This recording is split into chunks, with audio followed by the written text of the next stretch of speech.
O eternal and almighty God, from whom all power and wisdom come, we are assembled here before thee to frame such laws as may tend to the welfare and prosperity of our province. Grant, O merciful God, we pray thee, that we may desire only that which is in accordance with thy will, that we may seek it with wisdom and know it with certainty and accomplish it perfectly, for the glory and honor of thy name and for the welfare of all our people. Amen.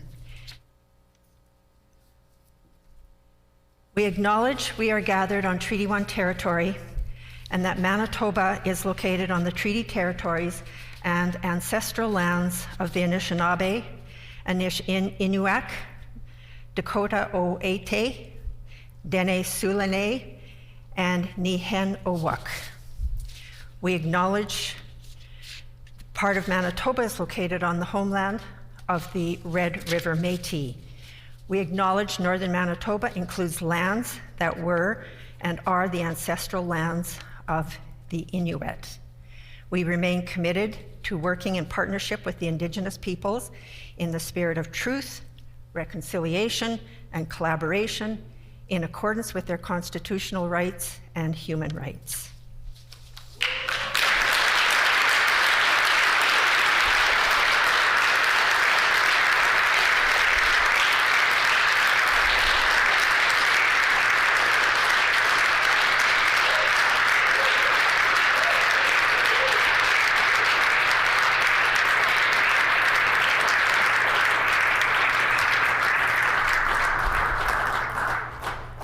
I would like to draw the attention of all honorable members to the Speakers Gallery and the Public Gallery, where we have with us today Assembly of Manitoba Chiefs Grand Chief Arlen Dumas, MKO Grand Chief Garrison Sete, Manitoba Métis Federation President David Chartrand, Assembly of First Nations Regional Chief Cindy Woodhouse, Executive Director of the Manitoba Inuit Association Rachel Dutton, and Treaty Commissioner Loretta Ross. On behalf of all honorable members here, we welcome all of you to the Manitoba Legislature.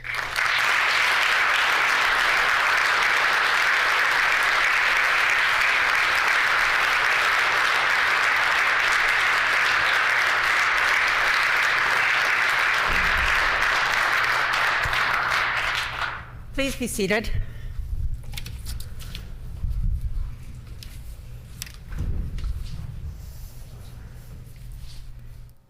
Routine proceedings, introduction of bills. The Honourable Minister of Justice. Thank you, Madam Speaker. I move, seconded by the Minister for Education, that Bill number 7, the Police Services Amendment Act, enhancing independent investigation unit operations, be now read a first time.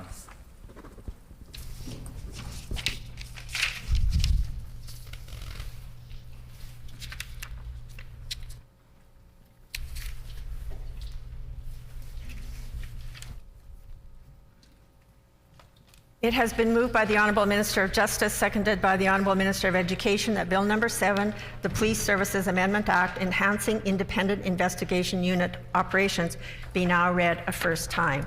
The Honourable Minister of Justice. Madam Speaker, it's important for Manitobans to have confidence in their institutions, and this includes the Independent Investigations Unit.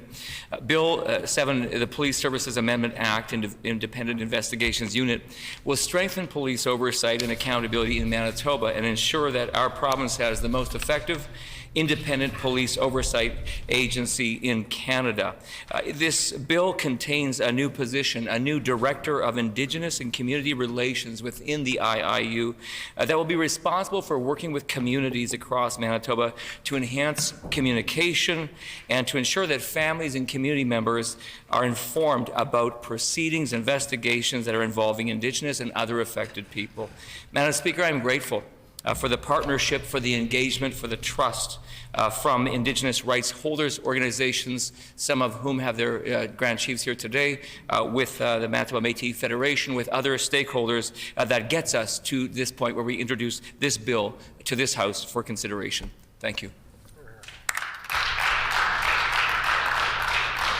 Is it the pleasure of the House to adopt the motion? Agreed?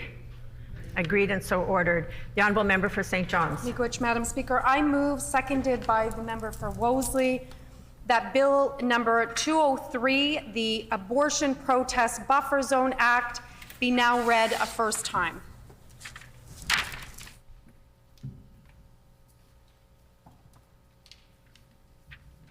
It has been moved by the Honourable Member for St. John, seconded by the Honourable Member for Wolseley, that Bill number 203, the Abortion Protest Buffer Zone Act, be now read a first time. The Honourable Member for St. John's. Miigwech, Madam Speaker. I'm proud to stand in the House and introduce Bill 203 for a fourth time, Madam Speaker. The Abortion Buffer Zone Protest Buffer Zone Act establishes buffer zones or safety perimeters around any clinic, hospital, or healthcare facility offering abortion services, in addition to abortion zones around public schools. This bill prohibits any protests, demonstrations, or picketing within these zones to protect Manitobans alongside healthcare providers against harassment, intimidation, and persuasion on abortion. Anti-choice individuals have absolutely no business protesting and harassing citizens accessing abortion services or harassing children outside our schools. This bill will ensure safe access and protection to those seeking the health care they need and the frontline workers as well. Miigwech. Is it the pleasure of the House to adopt the motion? Agreed? Agreed and so ordered. The Honourable Member for St. John's. Miigwech, Madam Speaker. I move, seconded by the member for Union Station, that Bill number 204, the Protest Buffer Zone Act, COVID-19 restrictions, be now read a first time.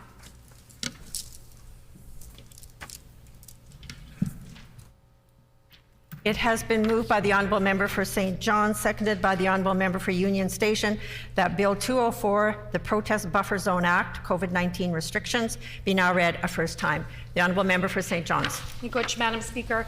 I'm proud to introduce Bill 204 for the second time, the Protest Buffer Zone Act, COVID-19 restrictions, to ensure the safety and well-being of Manitobans seeking care and those healthcare providers working tirelessly to provide it. Not long ago, we saw aggressive acts of anti-vaxxers protesting outside the Health Sciences Centre, harassing patients and staff, deterring many from seeking the care that they need. Bill 204 will establish a buffer zone around healthcare centres, personal care homes, schools, childcare centres, and post-secondary institutions, following suit with many other provinces across Canada whose governments have brought forward similar legislation. I look forward to the support of this bill in the House. Miigwech. Is it the pleasure of the House to adopt the motion? Agreed? Agreed and so ordered. Committee reports. Tabling of reports. The Honourable Minister of Finance? No tabling. Ministerial statements. The Honourable Minister of Health and Seniors Care, and I would indicate that the required 90 minutes notice prior to routine proceedings was provided in accordance with Rule 26(2). Would the Honourable Minister please proceed with her statement? Madam Speaker, November is Diabetes Awareness Month. In Manitoba, 1 in 10 people have been diagnosed with diabetes, and many more may be undiagnosed. While managing diabetes is a daily challenge, living with diabetes also comes with other health risks. Diabetics are 3 times more likely to be hospitalized with cardiovascular disease, 12 times more likely to be hospitalized with end-stage kidney disease, and 20 times more likely to undergo a leg or foot amputation. But for all of this troubling news, there is hope, Madam Speaker. It is the 100th anniversary of Banting, Best, Collip, and MacLeod discovering insulin in November 1921. Over the last 100 years, science has made great strides in the diagnosis, treatment, and prevention of diabetes. These advances have saved the lives of millions, and new technologies continue to be developed. Earlier this year, our government expanded coverage for insulin pumps and added continuous glucose monitors for young Manitobans. As part of Diabetes Awareness Month, we must encourage Manitobans to learn more about the risk factors, such as controlling sugar intake in our diets and staying physically active, which can prevent adult onset diabetes. This is especially important for Manitoba children. For those at risk of type 2 diabetes, living a more active life with a healthier diet can make all the difference.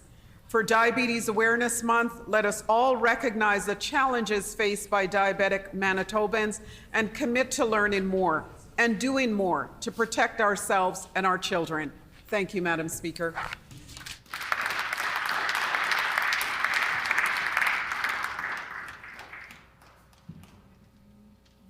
The Honourable Member for Union Station. Today, the Manitoba Ndp acknowledges Manitobans living with diabetes and reiterates our commitment to support them.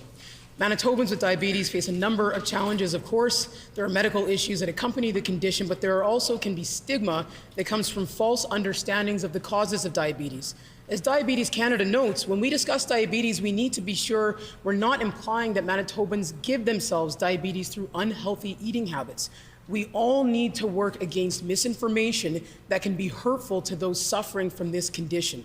We also need to do so much more to address the rising toll of diabetes, especially for Indigenous children who are experiencing disproportionate effects of this disease. Many Manitobans with diabetes struggle to navigate a healthcare system that often fails to offer them the support that they need. For example, while government supports exist to help Manitobans under the age of 25 pay for advanced glucose monitors, Manitobans over the age of 25 fail to qualify. We need to work together as a legislature to expand coverage for this program to cover more Manitobans. Too many families don't have what they need to treat this disease. We need to work together for the sake of Manitobans like Frances Matlock, who lost healthcare coverage when she was laid off and unexpectedly had to pay for her son's insulin at the pharmacy. She told CBC that I had to walk around the grocery store and put back all my groceries in order to pay for it, which made it significantly difficult in that moment because I almost cried in the middle of a store during the pandemic. As long as we still have Manitobans like Frances putting back her groceries so that she can afford insulin for her children, we simply have much more work to do than raising awareness. Thank you.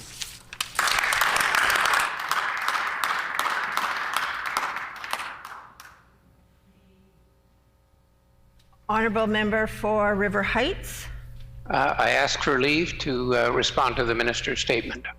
Does the member have leave to respond to the ministerial statement? Leave has been granted. The Honourable Member for River Heights. Madam Speaker, 100 years ago, Banting and Best discovered insulin to treat diabetes, a revolutionary discovery. Today, it is vital to have better awareness of diabetes. Type 1 diabetes, an autoimmune disease, usually starts in childhood. It's not generally considered preventable, although research is looking at whether sufficient vitamin D given to the mother during pregnancy and early childhood can be preventive. Improved treatment of diabetes, type 1 diabetes, is now possible, particularly with continuous glucose monitors and insulin pumps. Coverage of these exists in Manitoba up to age 25, but in fact all individuals with type 1 diabetes should be covered on an urgent basis. It is cost effective.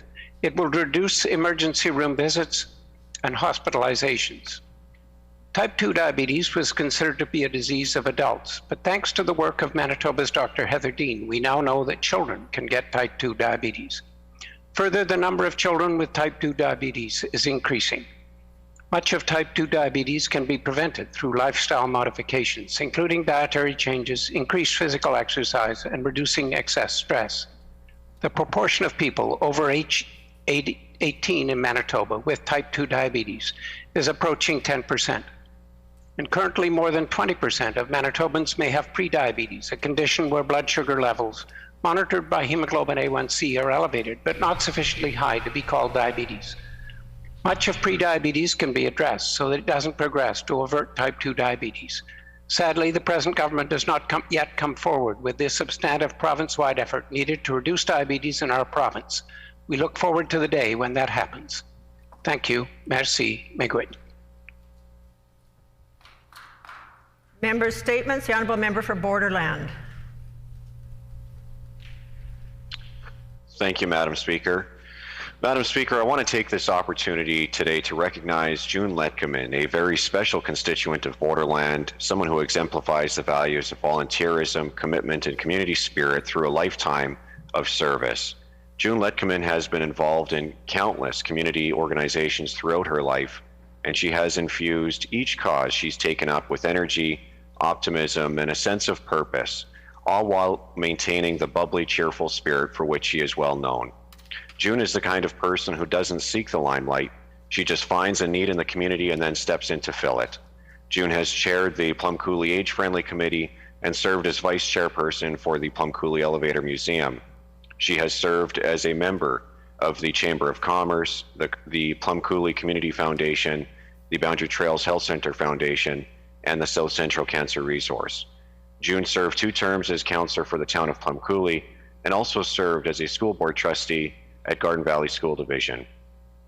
In 2018, June became the first female councillor elected in the arm of Rhineland. Amazingly, June always finds the time to bring a plate of freshly baked cookies or a pie along with her to each meeting she attends, much to the delight of everyone else.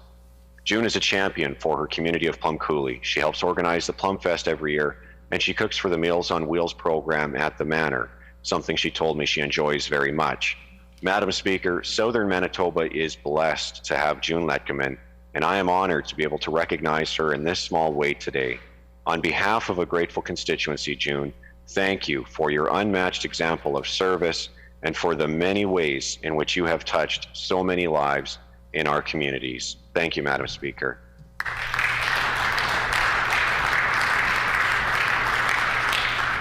The Honourable Member for Union Station. Madam Speaker, we are in a staffing crisis in healthcare that this PC leader and her PC caucus are either committed to making worse or are so incompetent they have no idea how to fix it. To be clear, Madam Speaker, since 2016, every single member of the PC caucus enthusiastically made decisions to prioritize cuts over Manitobans, and they did this with the goal to save money on the backs of Manitobans, thinking they could get away with this mistreatment. That includes nurses and allied healthcare professionals. And so, they closed the ERs, they cut ICU beds, they froze wages and fired nurses, and they did so while mustering every ounce of disrespect they could along the way. They made those choices even when those same healthcare workers warned them that this was a mistake and that Manitobans seeking healthcare would be the ones to suffer. Thanks to their cuts before this pandemic, our healthcare system couldn't even handle the flu season. And now, over 136,000 people waiting for surgeries and diagnostics, nursing vacancies of nearly 40% in ERs, seniors being sent over 8 hours away from their homes and their loved ones, and the list goes on and on. Instead of fixing their mistakes, the PCs offer nothing but thoughts and prayers and empty commitments. They'll claim that they'll graduate 400 nurses from the University of Manitoba that's currently on strike because this government won't even allow their faculty to negotiate a fair contract. This premier has learned no lessons from this pandemic and is clearly still taking lessons from Brian Pallister. Manitobans deserve a government that will listen to them and that understands the importance of quality health care in our province. Madam Speaker, 2023 can't come soon enough. Sure.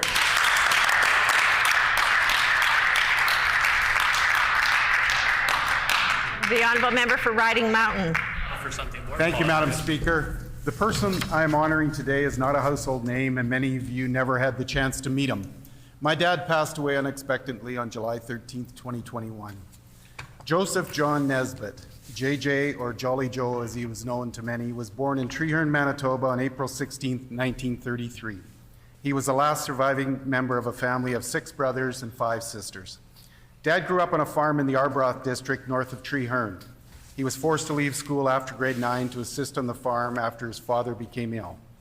Dad married my mom Shirley, a farm girl who grew up in the Matchettville district just south of the Nesbitt farm. They raised 3 boys and a girl. Dad retired in 1991 after a 35-year career with the Manitoba telephone system as a construction foreman. His career took him and his family across Manitoba in the era when cable was being plowed and dial phones were being installed. We lived in Portage La Prairie, Morris, Oakville, McCreary, Dauphin, Swan River, Verdun, and finally Shoal Lake. We all learned to make friends, leave friends, and make friends again. Dad taught us the value of an honest day's work for an honest day's pay, and if you stayed out late at night, you were still expected to get up in the morning. Dad was just a typical Manitoban, a hardworking man who was very proud of every member of his family. His farm roots and love of agriculture stayed with him his whole life.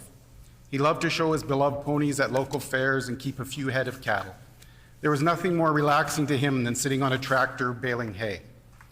Dad wasn't a superhero, but he certainly was a person I looked up to and tried to model my life after. He was always willing to help his children and grandchildren. His outgoing nature made him a favorite in Shoal Lake and area. Today, I want to thank my dad for the values he instilled into our family. We were so lucky to have you on this earth for 88 years. We all miss you. Thank you.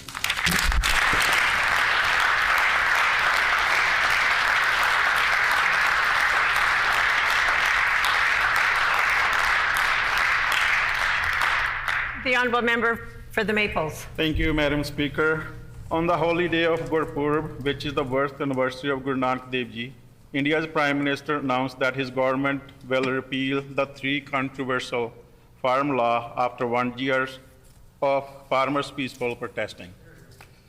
In September 2020, 3 agricultural reform bills were passed in India's parliament, 3 bills that impact over 50% of the population.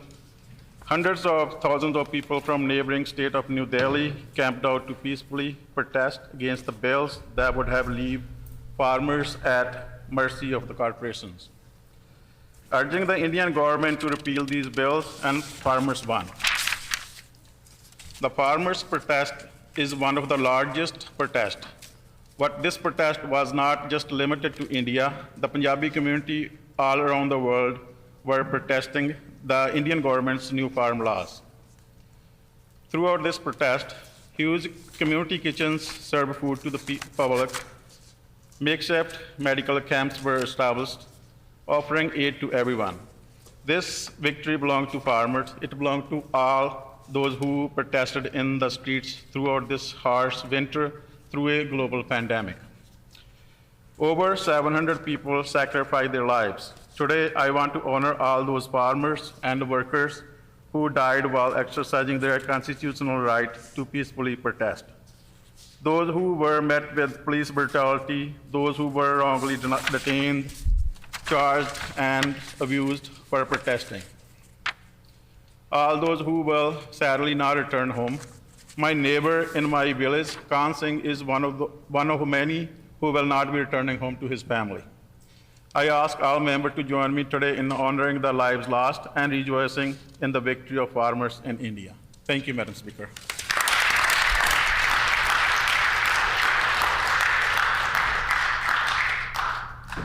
The Honourable Member for Lagimodiere. Madam Speaker, it is an honor to recognize Dr. Andrew Bajaj, an educator in our community, who was the recent recipient of the prestigious Prime Minister's Award for Teaching Excellence, the 2021 Manitoba Certificate of Excellence. Andrew is currently the Vice Principal at Holy Cross School, where she's been teaching health education, physical education, science, and social studies to students grades 1, 2, 7, and 8.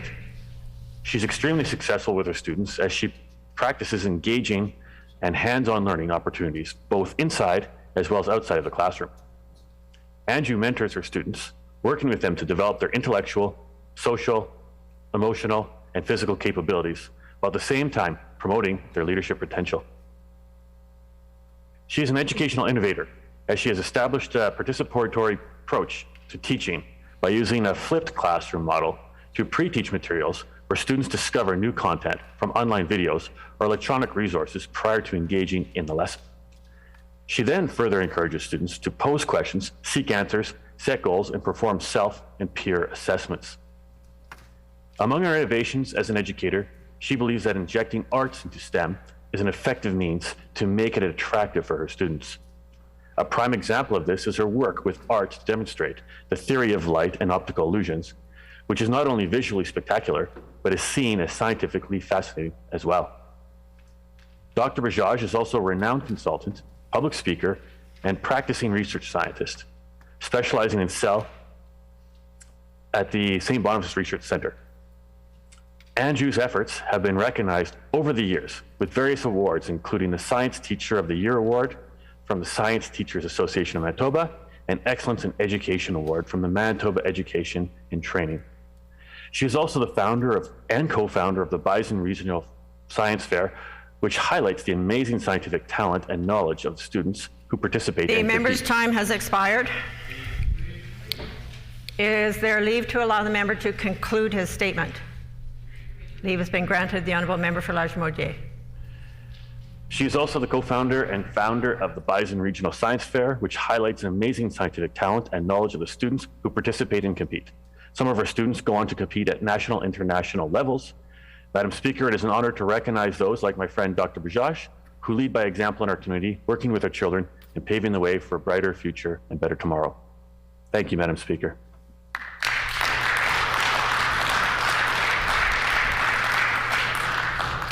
Oral questions. The honourable leader of the official opposition. Thank you, Madam Speaker. The emergence of a new variant of concern, Omicron, is worrisome to many Manitobans. Now, people want to know that we are prepared for this new variant. Manitobans want to see their government be proactive instead of reactive. We all know that too many times during this pandemic, the Pallister and Stephenson governments have waited and waited instead of taking action. Ontario announced the discovery of cases of the variant yesterday. Will the government update the House on what its plans are to fight the spread of this new variant? The Honourable First Minister. Thank you very much, Madam Speaker. And before I respond to the Leader of the Opposition's question, I just want to take a moment to acknowledge and thank Indigenous leadership for their collaboration in developing the language in the former land acknowledgement that was presented by you today, Madam Speaker. Grand Chief Arlen Dumas, Grand Chief Garrison Settee, President David Chartrand, Regional Chief Cindy Woodhouse, Rachel Dutton, Executive Director of Manitoba Inuit Association, Loretta Ross, Treaty Commissioner. Thank you to all of you for your advice and input. Thank you for being here today. This means so much. This is a historic moment, and you have all been a part of this today. Thank you for advice and your leadership.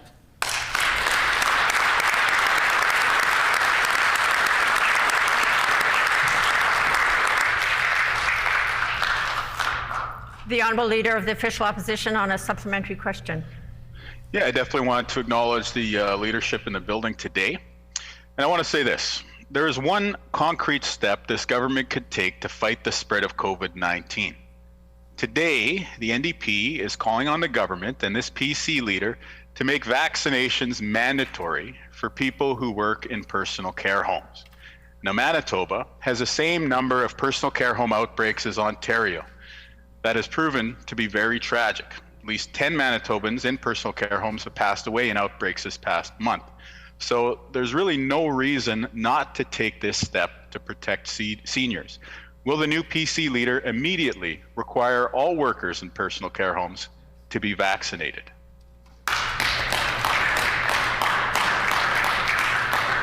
The Honourable First Minister. Thank you very much, Madam Speaker, and I thank the member of the Leader of the Opposition for the question. Of course, I know the federal government has put restrictions in place prohibiting people coming from South Africa, from different countries, coming into Canada. That is a good first step, and we acknowledge that. It is the right thing to do, and we thank them for taking those necessary precautions to protect Canadians and ultimately protecting Manitobans, Madam Speaker. What I will say with respect to the Leader of the Opposition's other question with respect to nurses in personal care homes, it is required, it is mandatory now for nurses to be vaccinated or undergo testing prior to entering those facilities.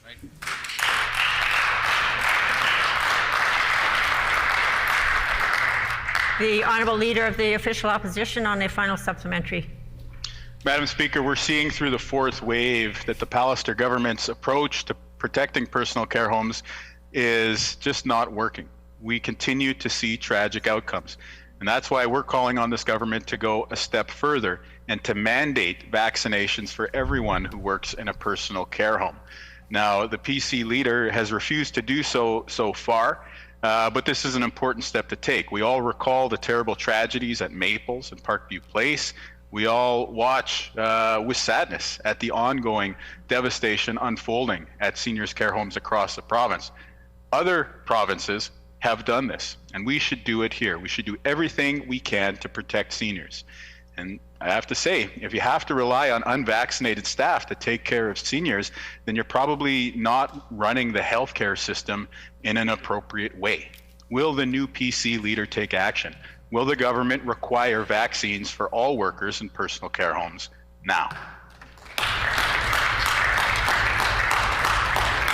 The Honourable First Minister. Well, thank you very much, Madam Speaker, and I thank the Leader of the Opposition for that question. He will know that Dr. Stevenson came out with a report that had 17 recommendations. We have committed to implementing all 17 of those recommendations. That will put in place various measures within those personal care homes to appropriately protect the citizens that live in those homes, Madam Speaker. So healthcare workers and the system are taking those necessary precautions to ensure that we implement those 17 recommendations. Of course, it is required now for nurses to get vaccinated or get tested. Right. And so, Madam Speaker, we will continue to put measures in place to ensure the protection of our seniors in our personal care homes.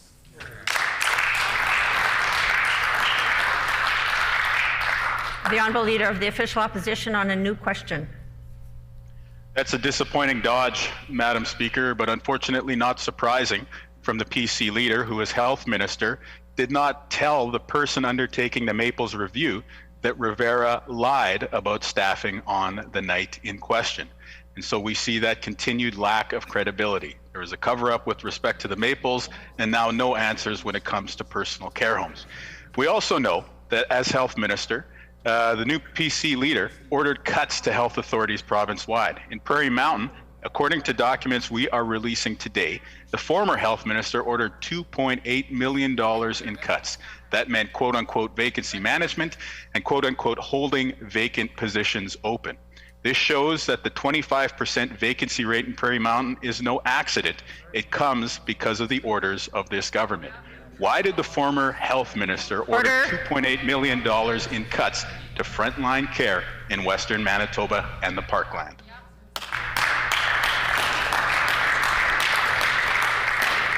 The Honourable First Minister. Well, Madam Speaker, the Leader of the Opposition is simply wrong. We are putting measures in place to ensure that there are more nursing positions in Manitoba, seats in education, Madam Speaker. We're also ensuring that their internationally educated nurses are appropriately educated to ensure that they can enter the workforce as well. There are a number of initiatives that we're taking. Of course, a shortage of nurses is not just something that we're dealing with here in Manitoba. It's something that is happening across the country. I will continue to work with our counterparts across the country and the federal government to ensure that we deal with these very important issues.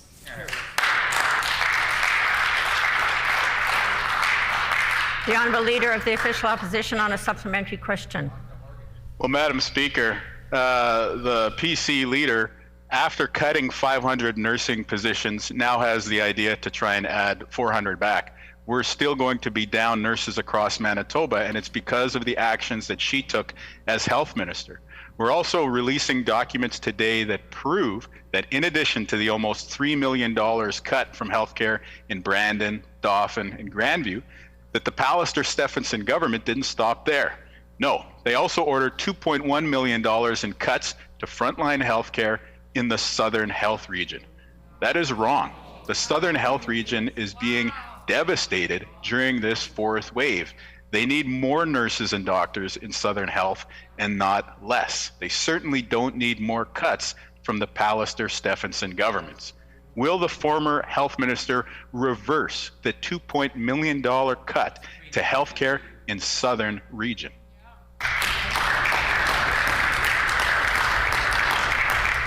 The Honourable First Minister. Much, Madam Speaker. I've indicated to the Leader of the Opposition that we recognize that there is a shortage of nurses, not just here in Manitoba, but there is across the country. We're working with our counterparts to ensure that we get those nurses up and trained. That's why we have announced that we will have 400 more nursing seats in post-secondary education, Madam Speaker.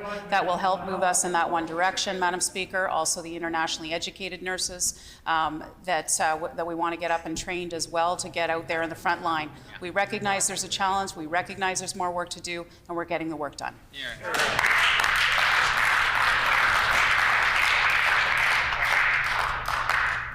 The Honourable Leader of the Official Opposition on a final supplementary. It's the same sort of excuses we used to hear from Brian Pallister. They say they recognize there's a problem, but they don't recognize that they created the problem. The former health minister decided to cut frontline supports for healthcare across Manitoba. They did the same thing in northern Manitoba. As health minister, the PC leader ordered a $2.3 million cut this year to the northern health region. That cut, and I quote, physician travel overtime, as well as cutting conversions of nursing positions in personal care homes. In the middle of a pandemic, this former health minister cut supports for doctors to travel to the north, and she cut supports for nurses in personal care homes. That's wrong.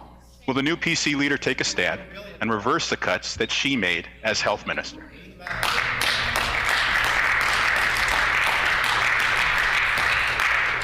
The Honourable First Minister. Well, Madam Speaker, let's talk about the math. $1.18 billion in 2021 and 22 for COVID-19. $6.98 billion overall funding. It is the largest funding for healthcare in the history of our province, and $156 million over last year. Madam Speaker, $812 million capital funding for rural and northern healthcare, $50 million to address surgical backlogs, $23 million cancer treatments, $2.7 million dialysis treatment for more than 200 patients, Madam Speaker. The list goes on and on. The Leader of the Opposition is absolutely wrong. He should get on board and ensure, like we are, that Manitobans get the health care that they want when they need it.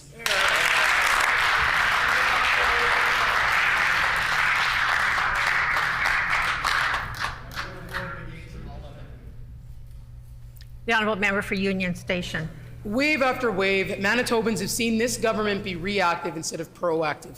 Failure to listen, cuts after cuts to our healthcare system, and now we're seeing a bad repeat play out in our long-term care homes under this new PC leader. 10 seniors in personal care homes have died in this past month, and Manitoba has some of the worst outbreaks in the entire country right now. And yet we have a minister that's okay with the status quo, and a PC leader who won't implement mandatory vaccines for health workers and PCHs and ensure that seniors can be safe and protected in their own homes. Other provinces have already done it with a new variant in Canada. Will the minister finally make one right decision and mandate vaccines in personal care homes immediately?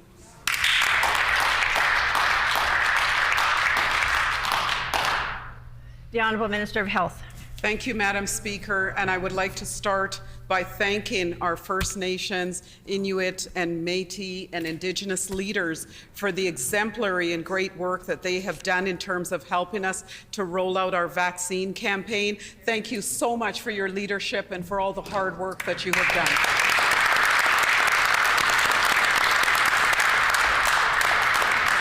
Madam Speaker, the member for Union Station is once again very incorrect in stating that we don't want to keep Manitobans living in personal care homes safe and protected. That is exactly what we've done, Madam Speaker. We prioritize dose 3s, booster shots for personal care home residents, and we've done much, much more.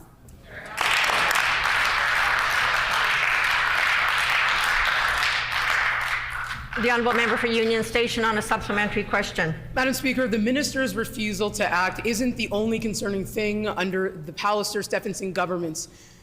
$7.1 million has been cut from Northern, Southern, and Prairie Mountain Health. That's just this year. Now, this includes conversions of nursing positions in personal care homes, cuts to physician travel overtime to help people in remote communities, and holding vacant positions open. Holding vacant positions open. That's a quote of a directive under the former Minister of Health, who happens to be the current Premier. This week. The staffing crisis in the healthcare system is experiencing right now is not an accident. It's a direct result of their decision making. Will the minister reverse the Pallister-Stephenson government's cuts immediately?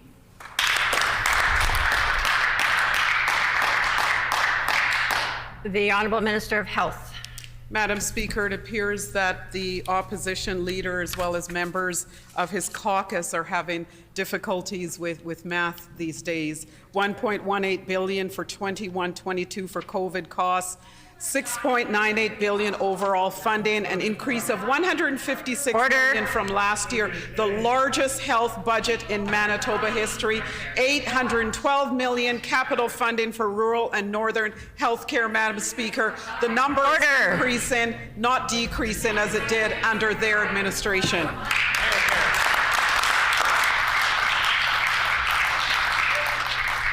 The honourable member for Union Station on a final supplementary. Madam Speaker, I wonder what thoughts and prayers equals in actual dollars for Manitobans. Pretty sure it's zero. Or less. Last week, that's what the Minister of Health had to offer Manitobans who were waiting for surgery and diagnostics thanks to their decision making. And this week, the MLA for Borderland said, and I quote, "Vaccine mandates are not fair, moral, legal, or right," end quote.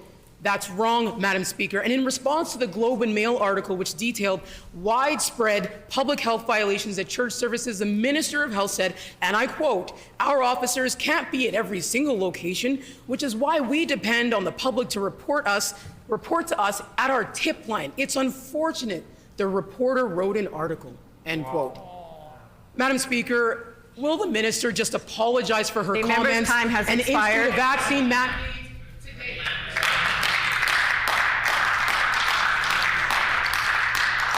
The Honourable Minister of Health. Madam Speaker, I want to thank the more than 36,000 healthcare workers in the province, which represents 99.5% of those workers who have stepped up and chosen to either get vaccinated or get tested to further help keep Manitobans safe in their workplaces. Many of these individuals, Madam Speaker, work in personal care homes, are committed to protecting our seniors, keeping them safe and protected. Would the member from Union Station please show them some respect and regard for the incredible work they've done during this difficult time of COVID. Order.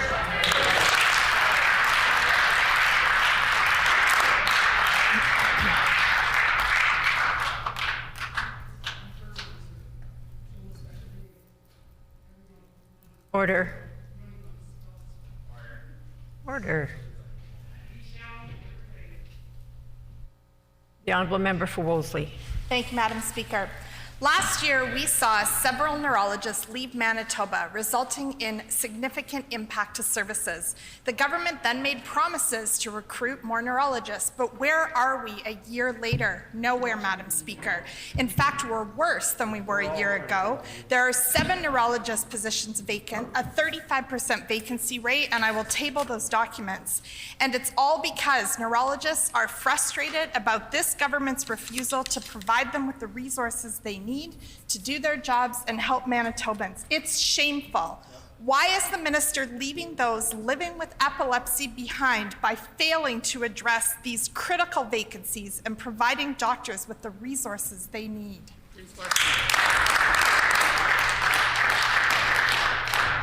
The Honourable Minister of Health. Madam Speaker, we are very much committed to our epilepsy program and have committed capital dollars to that initiative, and we'll be making more announcements in the next month or so. So we are showing our commitment through capital investments, and will continue to do so as we move forward with ensuring Manitobans have the epileptic supports that they need. The honourable member for Wolseley on a supplementary question. This feels like more empty promises, Madam Speaker. That's what Manitobans suffering with epilepsy always get from this government. 3 ministers of health, including the new PC leader, have done nothing to address these vacancies, nor have they flowed the funds that were promised to neurologists. Award-winning neurologist Dr. Saletis is one of several who have left because this government has failed to fulfill their promises. The result? Thousands of Manitobans, including children, continue to have to leave the province to access life-altering surgeries. Why is the minister failing to provide Manitobans suffering with epilepsy the services they need here at home?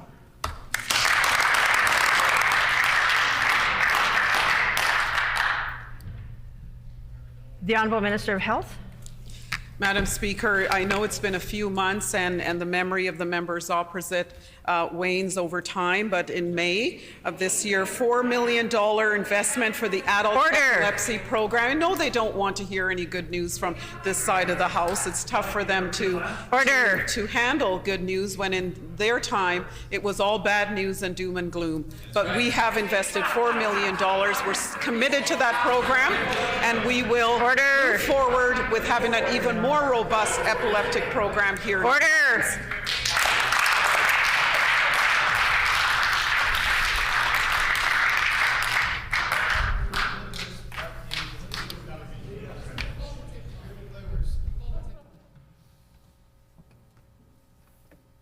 The honourable member for Wolseley on a final supplementary. Madam Speaker, it has been 4 years since this government received a huge donation to acquire equipment for neurologists to help treat children with epilepsy. Yet 4 years later, there is still no ROSA machine. Neurologists have left because of the lack of support. Remember, a 35% vacancy rate. Seizure after seizure, children are suffering each and every day in this province. Children are suffering because this government continues to drag their heels. When will the minister purchase the equipment and provide neurologists with the resources that they need to help Manitoban children get the life-altering care they need here at home?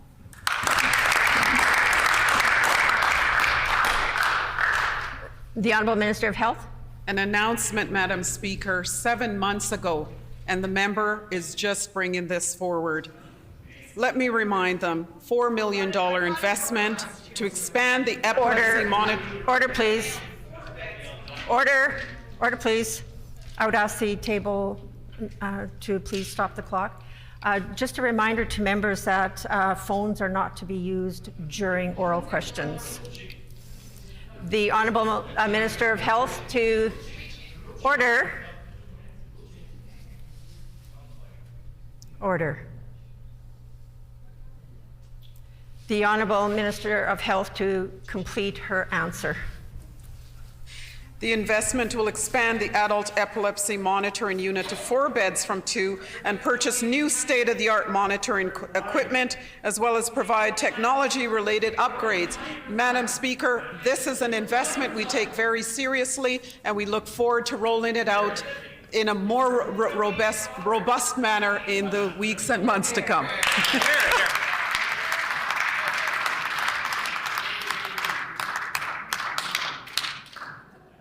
The Honourable Member for St. John's. Miigwech, Madam Speaker. Today I reintroduced Bill 204, which would create buffer zones to prevent COVID-19 protests around hospitals, testing and vaccination sites, schools, and child care centres to help keep Manitobans safe. This bill would prevent demonstrations like the terrible anti-vaccine protest that we saw in September outside the Health Sciences Centre.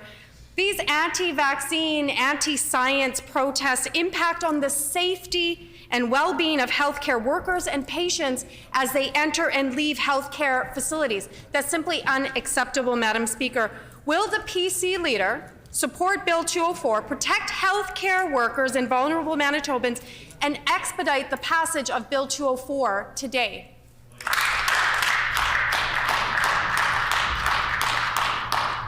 The Honourable Minister of Justice. Thank you, Madam Speaker. Our government understands and supports everyone having access to health care services across this province. Our government understands the importance of keeping people safe. Madam Speaker, we have supported efforts to keep health care workers and others safe as they continue to go to and from their workplaces. We know that the vast majority of Manitobans respect this as well. And so that's why we'll continue to stand up. We'll continue to take efforts and create pathways to people having those safe workplaces to work at during COVID and otherwise.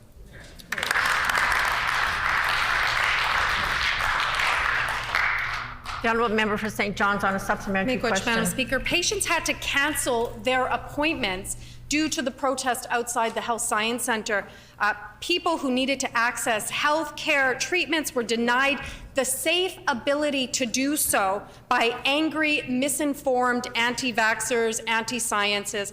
And it's this PC leader's duty to ensure that Manitobans have access to health care when they need it, and safely as well. One way that we could do this is to set up buffer zones outside healthcare facilities. So, will the PC leader do the right thing, support Bill 204, and immediately pass this bill to set up protest buffer zones outside healthcare facilities and schools and childcare? She can do so today.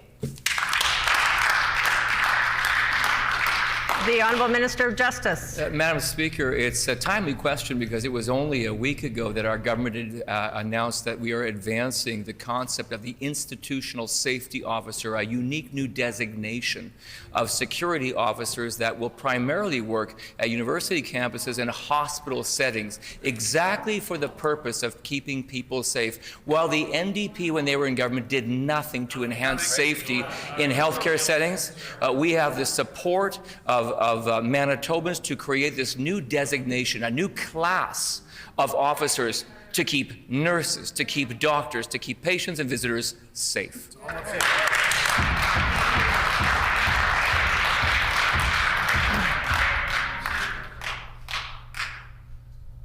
The Honourable Member for St. John's on a final supplementary. Miigwech, anti-choice protesters armed with graphic, assaulting, and misleading literature and signs protest and harass Manitobans outside abortion clinics, Madam Speaker.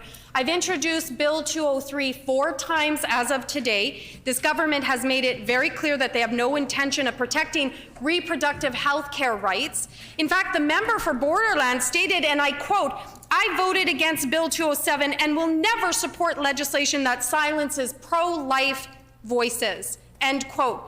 Safely accessing abortion services is a human right, Madam Speaker. Will the PC leader finally do the right thing and pass Bill 203 immediately?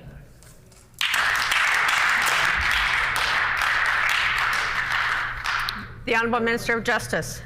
Madam Speaker, creating and sustaining safe access to health care services is essential. I find it peculiar that the member who is saying exactly these things cannot voice one element of support for a significant effort to establish a new class of security officers at hospitals who and even now, while we give an answer, the member is trying to heckle and get back into the game. So, Madam Speaker, maybe we should cede the floor to allow the member to talk because she clearly has more things to say. But the fact of the matter is this, Madam Speaker, we have a class of security officers to keep people safe at hospitals. We support those measures. It's clear today, they don't.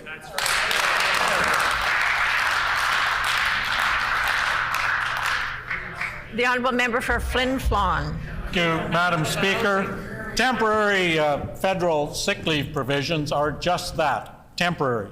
Manitoba workers need to know that there's permanent sick leave provisions available to them that they can count on when they need it.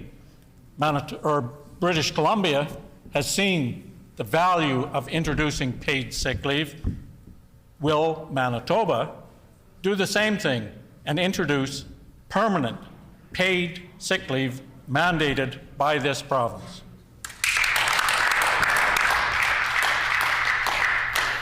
The Honourable Minister of Finance. Thank you, Madam Speaker. Our government is very proud of the fact that we are one of the first governments to push for a national sick leave program that the federal government introduced. We did that with an NDP premier. We also introduced first parameters to allow people to take time off, one of the first jurisdictions to do that.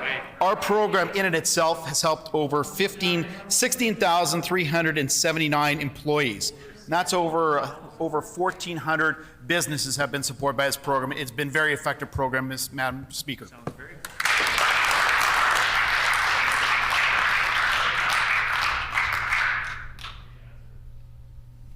The Honourable Member for Flin Flon on a supplementary question. Well, Madam Speaker, children also need to stay home if they're sick, but working parents who don't have any kind of paid sick or family leave have to make heart-rending decisions. Do they send their kids to school when they're sick? Or does the parent stay home and not put food on the table because they're not getting paid? Those are the decisions that workers in this province are forced to make simply because this government won't introduce provincially mandated leave for sick, for families, so that workers don't have to make those choices. Will the minister commit today to introducing leave provisions, paid leave provisions for Manitoba workers so that they can stay home when they need to? The Honourable Minister of Finance. Well, thank you, Madam Speaker. And our program has been very effective. Over 16,000 employees have taken advantage of this program for the tune of $4.5 million. As mentioned, over 1,400 employers have utilized this program. And unlike the NDP, what we do is before we look at permanent programs, we would consult with labor and business organizations. We know the NDP don't like to consult. We're not going to make those same mistakes, Madam Speaker.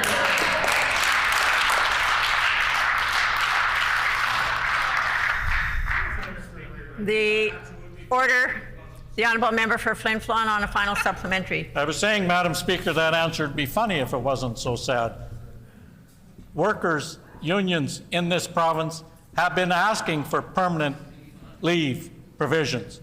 This minister says they're going to consult. I don't know, maybe he's deaf. He can't hear them telling him that this is what they need in this province.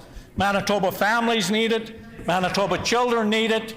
Manitoba public needs it to protect all of us so that working people and their families are protected going forward, to make sure we have permanent paid leave provisions, not temporary, not necessarily funded by the federal government while they take credit, but permanent paid sick leave. Will the minister commit to doing that today?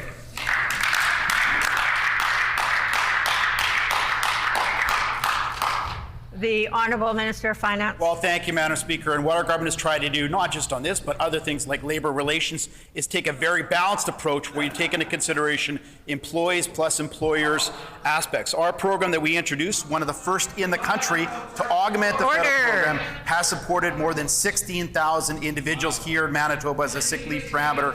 1,400 businesses have been supported. We don't just listen to one side, we listen to all sides and make a decision that makes sense for all Manitobans.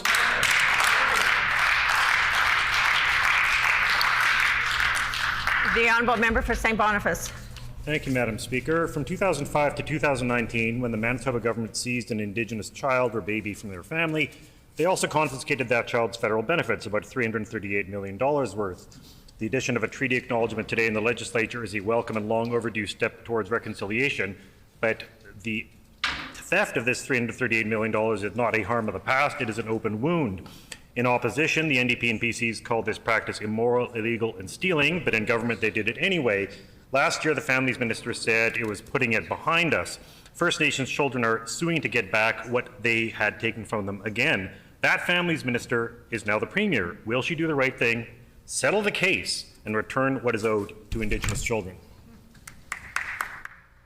The Honourable First Minister. Thank you very much, Madam Speaker, and I thank the member from St. Boniface for the question. The member will know, of course, that issue is before the courts right now. What I will say is that is a practice that was initiated by the previous NDP government, and it's something that we ended.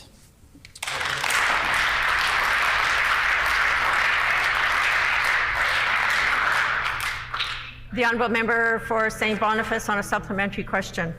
Thank you, Madam Speaker. We know the PCs are trying to turn over a new leaf or start a new page, but it's not clear that anyone in Manitoba Conservation got the memo. The previous Premier poured fuel on the fire between the Manitoba government and First Nations and Métis groups over traditional hunting and fishing rights. We still keep hearing that Indigenous hunters and fishers who are looking to feed their families are being mistreated by the department and mistreated by conservation officers. These controversial policies that have been brought in have hurt Indigenous people who fish and hunt to put food on their families' tables. Are we going to have a change in attitude from this government or on treaty hunting rights, or will it be more business as usual? The Honourable First Minister. Thank you very much, Madam Speaker. Again, I thank the member for the question. And of course, we are taking a much more collaborative approach now, working with Indigenous partners across the province. I've had the opportunity to meet with many of those Indigenous leaders who are here with us today, and we'll continue to have these conversations. We want to ensure that we have a much better collaborative relationship moving forward, and we will continue to do that and work very closely with them on these and many other issues. Yeah.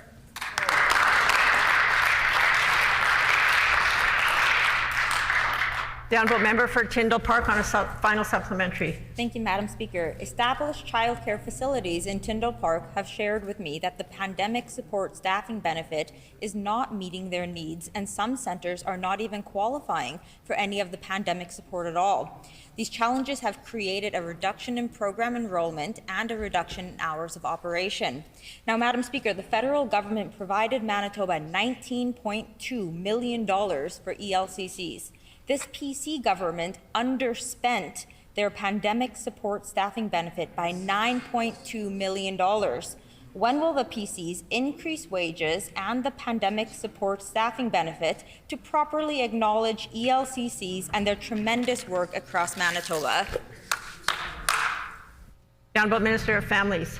Very much, Madam Speaker, and I'd like to thank the member for raising this issue. And if she's got certain facilities in her riding that she'd like me to look into, I'd be more than happy to do that. We know that our child care centres really suffered greatly, many of them throughout the pandemic, in keeping their doors open. That is why we established the pandemic staffing support benefit. That is why it is an ongoing benefit. The intake is still open until the end of this fiscal year, and perhaps even longer, depending on where we're going with this pandemic.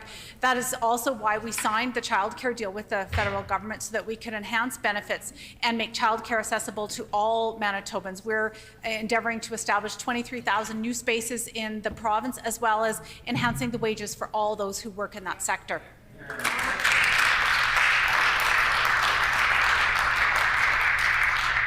The honourable member for Assiniboia. Thank you, Madam Speaker.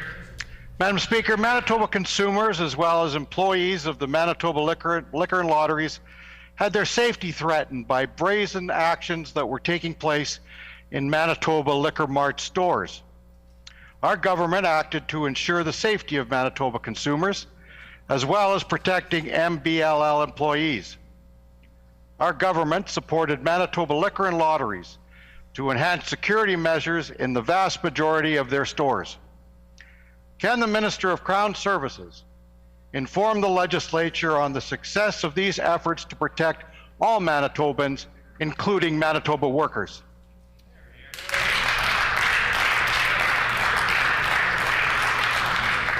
The Honourable Minister of Crown Services. Well, thank you, Madam Speaker. I'd like to thank the member from Assiniboia for that great question. The installation of control entrances at liquor marts across the province has dramatically reduced the incidence of theft and robberies, and has made for a safer, more comfortable working and shopping environment, Madam Speaker. In the 6 months prior to receiving their control entrances, the 5 highest hit liquor marts recorded a total of 2,633 thefts. In the 6 months after their controlled entrances became operational, the combined total of thefts of these locations had dropped to only 66, a decrease of 97.5%. Madam Speaker, thefts occurring in liquor mart controlled entrances are no longer a brazen nature, where individuals are stealing large quantities of product and often threatening violence. Thefts do still occur, however. Individuals concealing one or two bottles. The honourable member's time has expired.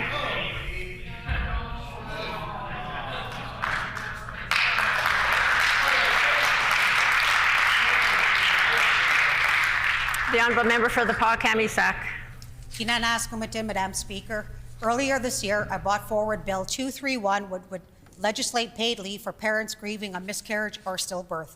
The experience of a miscarriage or stillbirth can be incredibly emotionally and physically traumatizing for the parents involved, and it is crucial that folks are able to access paid time off to care for themselves and to take time to grieve and heal. We should ensure that all grieving parents have access to a separate and fully funded paid leave. Will the minister legislate paid leave for parents grieving a miscarriage or stillbirth today?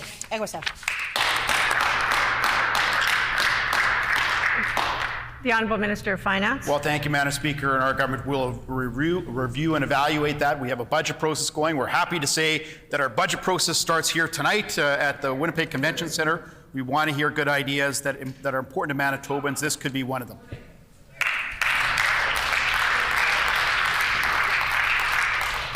The honourable member for the Pas-Kamisak. Thank you, Madam Speaker. During the already traumatic and stressful experience of a miscarriage or stillbirth, parents should not have to stress out about their next paycheck.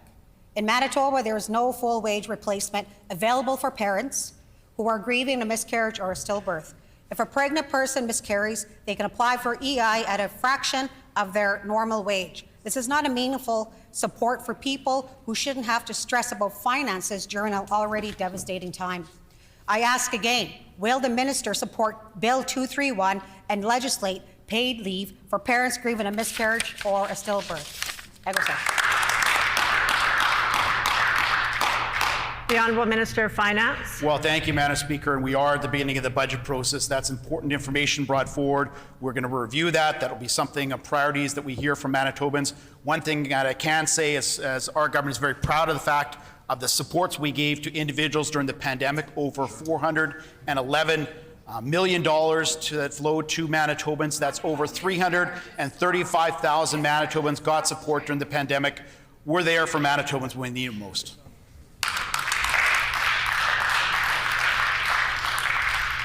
The honourable member for the Pas-Kamisak on a final supplementary. Madam Speaker. Although Ontario, Saskatchewan, and Quebec allow women to access a portion of their maternity leave if they miscarry, there is no provincial jurisdiction that provides a full wage replacement for grieving parents. Manitoba has the unique opportunity to lead with compassion on this issue by legislating a paid leave for parents grieving a miscarriage or stillbirth. Will this government do what is right and legislate paid leave for Manitobans grieving a miscarriage or stillbirth?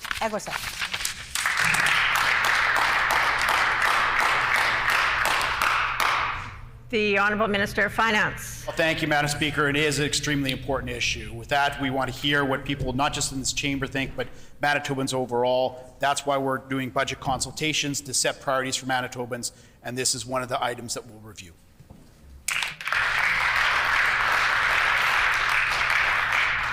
The time for oral questions has expired. Petitions. Are there any petitions? The honourable member for Elmwood.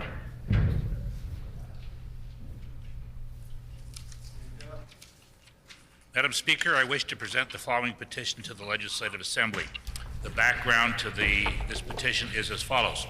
Number one, over 25,000 vehicles per day cross the Louise Bridge, which has served as a vital link for vehicular traffic between northeast Winnipeg and the downtown for the last 110 years. Number two, the current structure will undoubtedly be declared unsafe in a few years as it's deteriorated extensively, becoming functionally obsolete, subject to more frequent unplanned repairs, and cannot be widened to accommodate future traffic capacity. Number three, as far as back as 2008, the City of Winnipeg has studied where the new replacement bridge should be situated. Number four, after including the bridge replacement in the city's 5-year capital budget forecast in 2009, the new bridge became a short-term construction priority in the city's transportation master plan of 2011. Number five, city capital and budget plans identified replacement of the Louise Bridge on a site just east of the bridge and expropriated homes there on the south side of Nairn Avenue in anticipation of a 2015 start. Number six, in 2014, the new city administration did not make use of available federal infrastructure funds. Number seven, the new Louise Bridge Committee began its campaign to demand a new bridge, and its surveys confirmed residents wanted a new bridge beside the current bridge, with the old bridge kept open for local traffic. Number eight, the NDP provincial government signaled its firm commitment to partner with the city on replacing the Louise Bridge in its 2015 throne speech. Unfortunately, provincial infrastructure initiatives such as the new Louise Bridge came to a halt with the election of the Progressive Conservative government in 2016. Order. Number nine. More recently, the city tethered the Louise Bridge replacement issue to its new transportation master plan and Eastern Corridor project. Its recommendations have now identified the location of the new bridge to be placed just to the west of the current bridge, not to the east as originally proposed. The city expropriation process has begun. Number 10.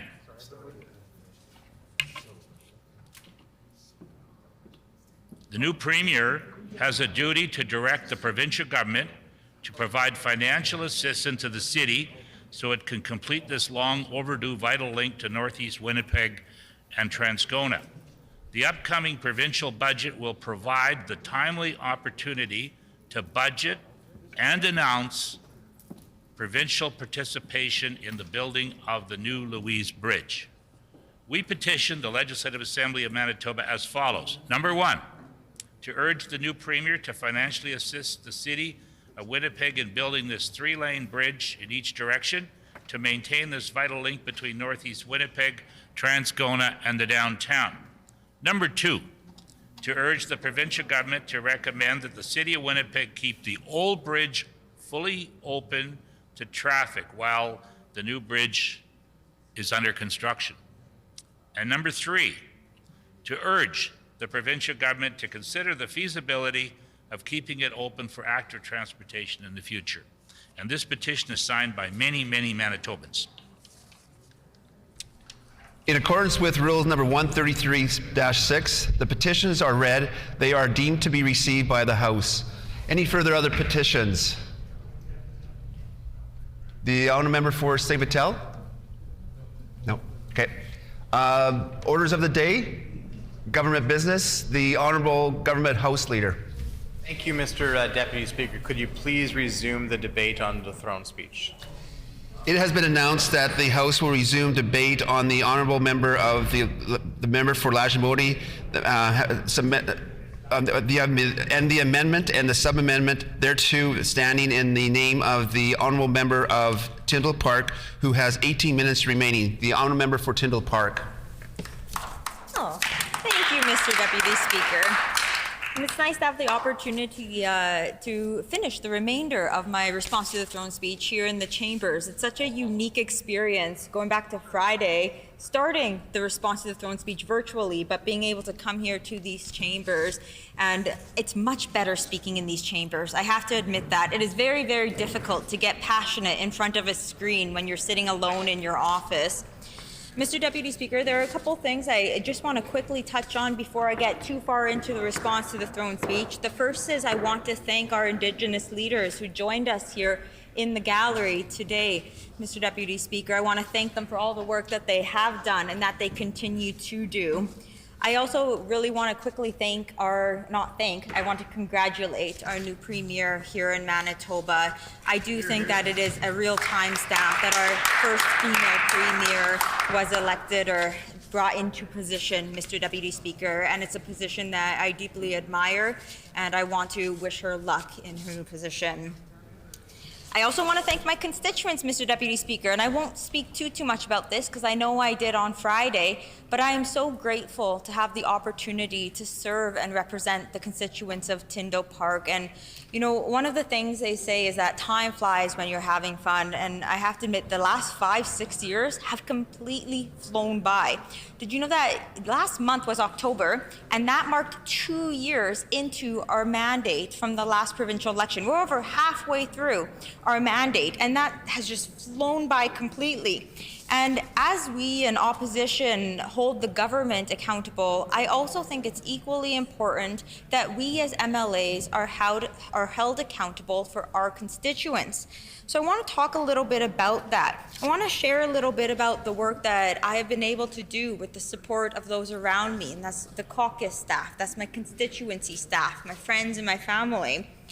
I want to share a little bit about these past 2 years. Legislatively, we introduced and passed amendments to Bill 47, Early Learning and Childcare Act, ensuring school programming has an approved learning program. Also introduced and passed a resolution calling upon the Legislative Assembly of Manitoba to recognize the historical, social, and economic significance and contributions that Folkorama has made to our province, and commend all past and current volunteers for their promotion of Manitobans' rich cultural heritage and diversity. Mr. Deputy Speaker also introduced and passed amendments to Bill 7, the Employment Standards Code and Amendment Act, by implementing gender-neutral language. We introduced Bill 215 that would mandate provincial appointed judges to take a formal course dealing with sexual assault, and it would create accountability by calling for annual reporting of this training to the Legislature. Mr. Deputy Speaker, I'm still working very closely with the Minister for Justice on this legislation, and I hope that it will pass in the coming years. I also want to reflect very closely, and I'll bring it back to this past October, but in 2016, I began calling on this government for the creation of an independent seniors advocate. And I've talked quite endlessly in these chambers about why we need a seniors advocate, everything from home repairs to long-term care facilities to senior day programs to ensuring seniors who need their prescribed medications can have access to them. Talk about transportation for seniors here in the province of Manitoba, and meals and home care workers not having to commute from one end of the city to the other end with a 10-minute time frame, Mr. Deputy Speaker. But the reason I bring it up now, and the reason I believe it's relevant to these past 2 years, is because last October, sorry, Mr. Deputy Speaker, not last month, the October prior, so about 13 months ago, the NDP decided to support our call for an independent seniors advocate here in the province. And I see that as a very positive step moving forward, Mr. Deputy Speaker. I see that as a step. We now have two parties here in the Manitoba Legislature trying to convince the government, and I'm feeling optimistic about it moving forward. Over the last 2 years, more recently, we also introduced Bill 240, urging the Manitoba government to join the federal government to recognize September 30th as the National Day for Truth and Reconciliation by declaring the day as a provincial statutory day. This bill has not yet passed, but I'm optimistic because, again, the NDP we've all decided to work together, and we've now got two pieces of legislation that have been introduced. One is currently on the order paper from the NDP, and I'm very optimistic that it will pass through this House. Now, at a constituency level, Mr. Deputy Speaker, my office has had the opportunity through many, many letters. I know at the beginning of the pandemic, I feel all I was doing was sitting at the computer for 10 hours a day responding to emails and writing letters. And through all these letters, we expanded the risk recognition program. We made it so more people were eligible. We helped Manitoba small businesses and organizations by pushing for additional rounds of the Manitoba Bridge Grant. Which also begs the question, what is the government going to be doing now? We're still in a fourth wave. What are they doing to help the small businesses, to help individuals? Mr. Deputy Speaker, one of the things I remember thinking at the very beginning of the pandemic is, wow, what am I going to do with this time where I would normally be delegating it to events on the weekend? And so working in collaboration with all my constituency staff, what we decided to do was create a COVID-19 update. So every day throughout the pandemic, and I know I've had many of my colleagues here in the House thank me in one sense and just congratulate me on sharing this information, and they have since created their own templates as well, which I think is great. We need to be getting this information out there. But the reason we initially implemented it is it was one thing that as a politician we could still be doing to stay connected in our communities, and I think it was important information that we be sharing with everyone. Our office has also been answering thousands of COVID restriction questions throughout the pandemic via email, phone, social media. We've had various town halls on topics. Our next two are going to be on crime and safety and on mental health. We've been pushing for community development funding, which, Mr. Deputy Speaker, I understand is officially open until January. We're going to be doing this for our Kamagata Maru Park, as well as for the expansion of PCCM, and I have a couple other ideas in Tyndall Park that I'm not ready to quite talk about publicly yet, but I'm working with the small groups in the community on.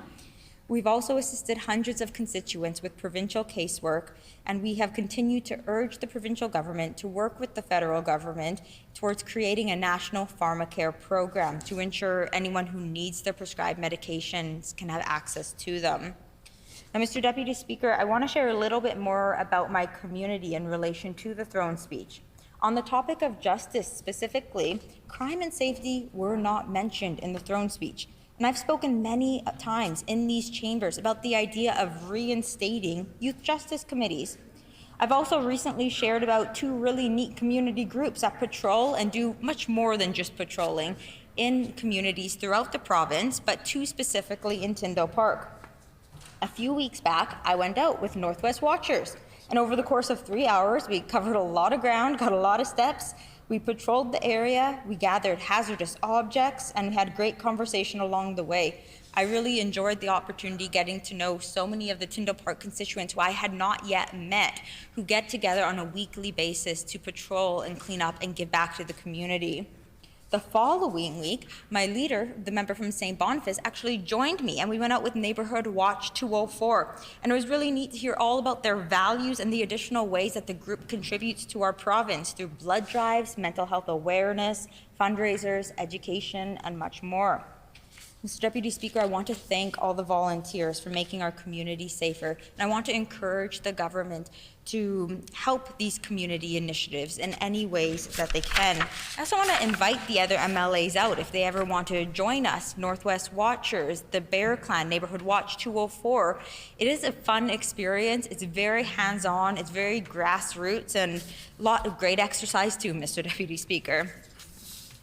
Now, on the topic of crime and safety, it causes me to reflect on the great work that Norwest Co-op is doing in trying to set up resources to keep our community safer and ensure that we're communicating about the concerns in the neighborhood. Through these meetings that I've been able to have with Norwest, Mr. Deputy Speaker, I've learned that there's a lack of structure, connection, and social belonging in the community. Huge increase in food insecurity, increases in unemployment, substance use, and mental health concerns, including anxiety, depression, suicidation, and concerns around behavior, around threats, destruction of property, and so much more. And we need to be doing more on this now. Mr. Deputy Speaker, I also want to talk briefly about education and childcare. With respect to schools, Tyndall Park has 7 schools, one of which my nephews currently attend, and 2 of which I had the opportunity to attend growing up. We have Stanley Knowles, Garden Grove, Prairie Rose, Shaughnessy Park, Meadows West, Tyndall Park, which is in the heart of Tyndall Park, Mr. Deputy Speaker, and our newest school is Waterford Springs School. And as you can tell, there are a lot of children in Tyndall Park, which means a lot of I love to read opportunities in February. And I have to admit, I love to read month is probably one of my favorite things to do as an MLA, getting into the schools, speaking with all the children, gathering all their ideas, and actually bringing them into this house. I think they have great ideas, and I think the other MLAs really value the ideas that the children in our province bring into these chambers. And I know that Sisler High School no longer falls under my constituency. However, many of my constituents attend Sisler High School, and I'm always very honored to be able to participate in their events, their graduations, football games. The school always makes me feel so proud and like such a Spartan. And I know there's a couple other members in this house, the MLA for Notre Dame and the MLA for Waverly, who are also very proud and true Spartans. And if you haven't noticed, like high schools, there are no post-secondary facilities in my constituency. However, I have a huge population of students, post-secondary students, who are attending them. And I think it's really important that this government is aware of the harm that they have been causing with post-secondary institutions. I think about tuition rebates. I remember, and this was about 5 years ago, Mr. Deputy Speaker, sitting in committee listening to students who were at the time studying here in Manitoba explain to the committee the usefulness of post-secondary education rebates. From these presentations, we learned all about how these rebates were incentives that paid for student loans, down payments on houses, and even kickstarting careers that they've been studying years for. And unfortunately, this government still took away these rebates from students. Mr. Deputy Speaker, this government also started charging international students for healthcare coverage after they continue to pay 3 or 4 times more than what domestic students pay.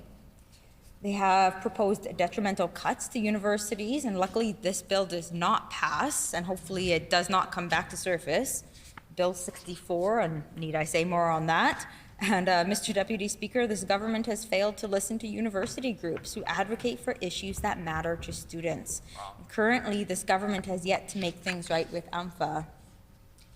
If we move on to childcare, Mr. Deputy Speaker, it's really disappointing that this government is not doing enough here in Manitoba, especially with all the funds that have been designated for childcare. And I guess I should start by just thanking our childcare centres who have reached out to me and have made me aware of how ELCC shortages have impacted facilities in many ways. And I know that they've reached out to all MLAs.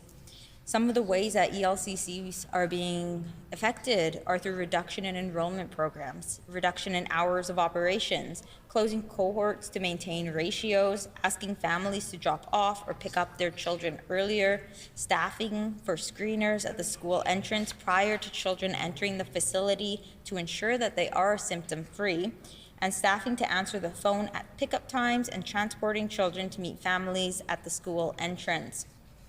There are ongoing fears that this instability can cause decreased quality in early learning and childcare programs, or even for the closing of the facilities temporarily. Mr. Deputy Speaker, this pandemic staffing support grant that I talked about in question period, it is not enough. It's not even scratching the surface, and there are established childcare facilities in my constituency alone, and I'm sure throughout Manitoba, but in my constituency who have reached out to me that are not even qualifying for this grant money. So something is not working and something needs to be applied immediately. I want to transition over a little bit because I'm noticing the time here, and talk just a little bit about how neat it is that Tyndall Park is a home to such cultural diversity. And in addition to this, such crucial historical points.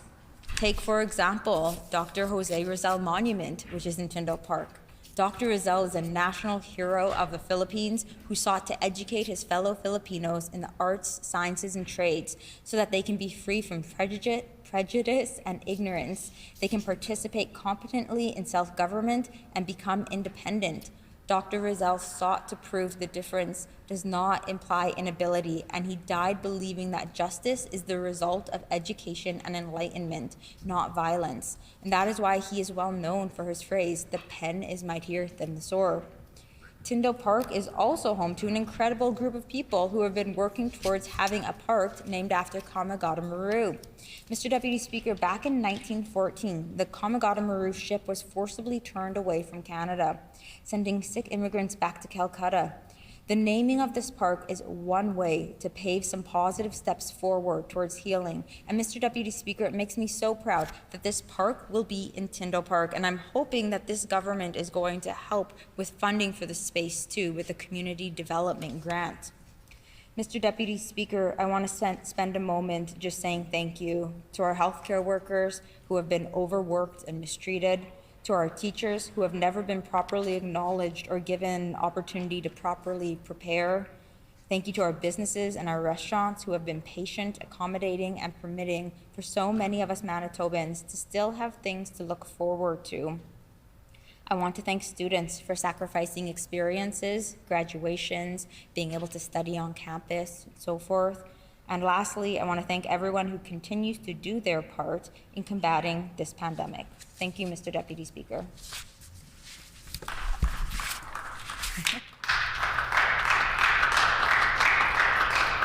The Honourable Minister for Economic Development and Jobs. Thank you, Mr. Deputy Speaker. I want to begin by saying it's an honor to speak to the speech from the throne this afternoon, and I want to thank the wonderful constituents of Waverley for giving me the opportunity to represent them in the Manitoba Legislature. Mr. Deputy Speaker, I'd like to congratulate the member from Tuxedo on becoming the first female Premier of Manitoba. I also wish to recognize the significance of today being the first ever formal land acknowledgement to take place during our legislative proceedings. Thank you to all the Indigenous leaders for your valued feedback that we went into creating this formal process, and it was great to see that some of you were able to join us in the gallery today. Mr. Deputy Speaker, from day one, our priorities have been to safeguard Manitobans and support the economy. As we shift towards recovery, our focus is to help businesses rebound by getting them skilled workers they need and to help Manitobans secure jobs. Our government is committed to listening and working with the business community, industry, economic development partners, and Manitobans to create the conditions required for economic growth.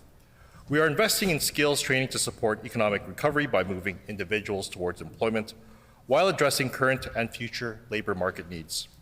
Mr. Deputy Speaker, our government recognizes that immigration and a diverse workforce is a key element to a strong and robust Manitoba economy. And I want to congratulate the Honourable Premier for mentioning immigration in her first speech as the new Premier of Manitoba. We are increasing our immigration numbers and reducing approval times and to attract and retain a modern global workforce. Our government continues to value the input of our stakeholders and communities as it intends to continue to listen and consult to ensure our strategies align with the needs of Manitobans. I am proud of our government's economic relief and recovery programs that have helped thousands of Manitoban businesses and Manitobans weather the pandemic. This includes over $470 million in non-conditional loans and targeted wage subsidies, among other supports. Mr. Deputy Speaker, this year, we have committed $45 billion in grants to assist businesses in hiring new workers and bringing their staff back to the workplace. This includes the Healthy Hire Manitoba program. Over 4,000 applications have been received through these wage support programs. We are committed to getting money in the hands of businesses as soon as possible and have reduced red tape in our processes to make sure we hold up our end of this promise. Mr. Deputy Speaker, the Hospitality Relief Sector program provided $8 million in financial relief to Manitoba's accommodation and tourism sector. Our government has committed $50 million to support the Manitoba Chambers of Commerce to administer the Long-Term Recovery Fund. We are now shifting the focus of the Long-Term Recovery Fund to kickstarting the economy. We are committed to investing in employee skills development, the digital economy, and rebuilding consumer confidence. Mr. Deputy Speaker, the $15 million digital media initiative has been an overwhelming success and will support digital business transformation, increase productivity, and access new markets through digital platforms. Mr. Deputy Speaker, the $12.5 million Retrain Manitoba program offered under the Long-Term Recovery Fund and launched this month through Economic Development Winnipeg will help Manitoba employers train their staff, help businesses expand the skills of their employees, and grow the economy. Businesses can receive up to $2,500 for each employee, up to a maximum of $75,000 overall. Mr. Deputy Speaker, the Long-Term Recovery Fund has also helped small and medium-sized businesses get through the pandemic. This includes the $9 million Dine-In Restaurant Relief Fund and the $1.5 million Shop Local campaign. Mr. Deputy Speaker, I'd like to share some highlights about the economic indicators of the Manitoba economy. The Conference Board of Canada is forecasting economic growth of 4.8% in Manitoba next year.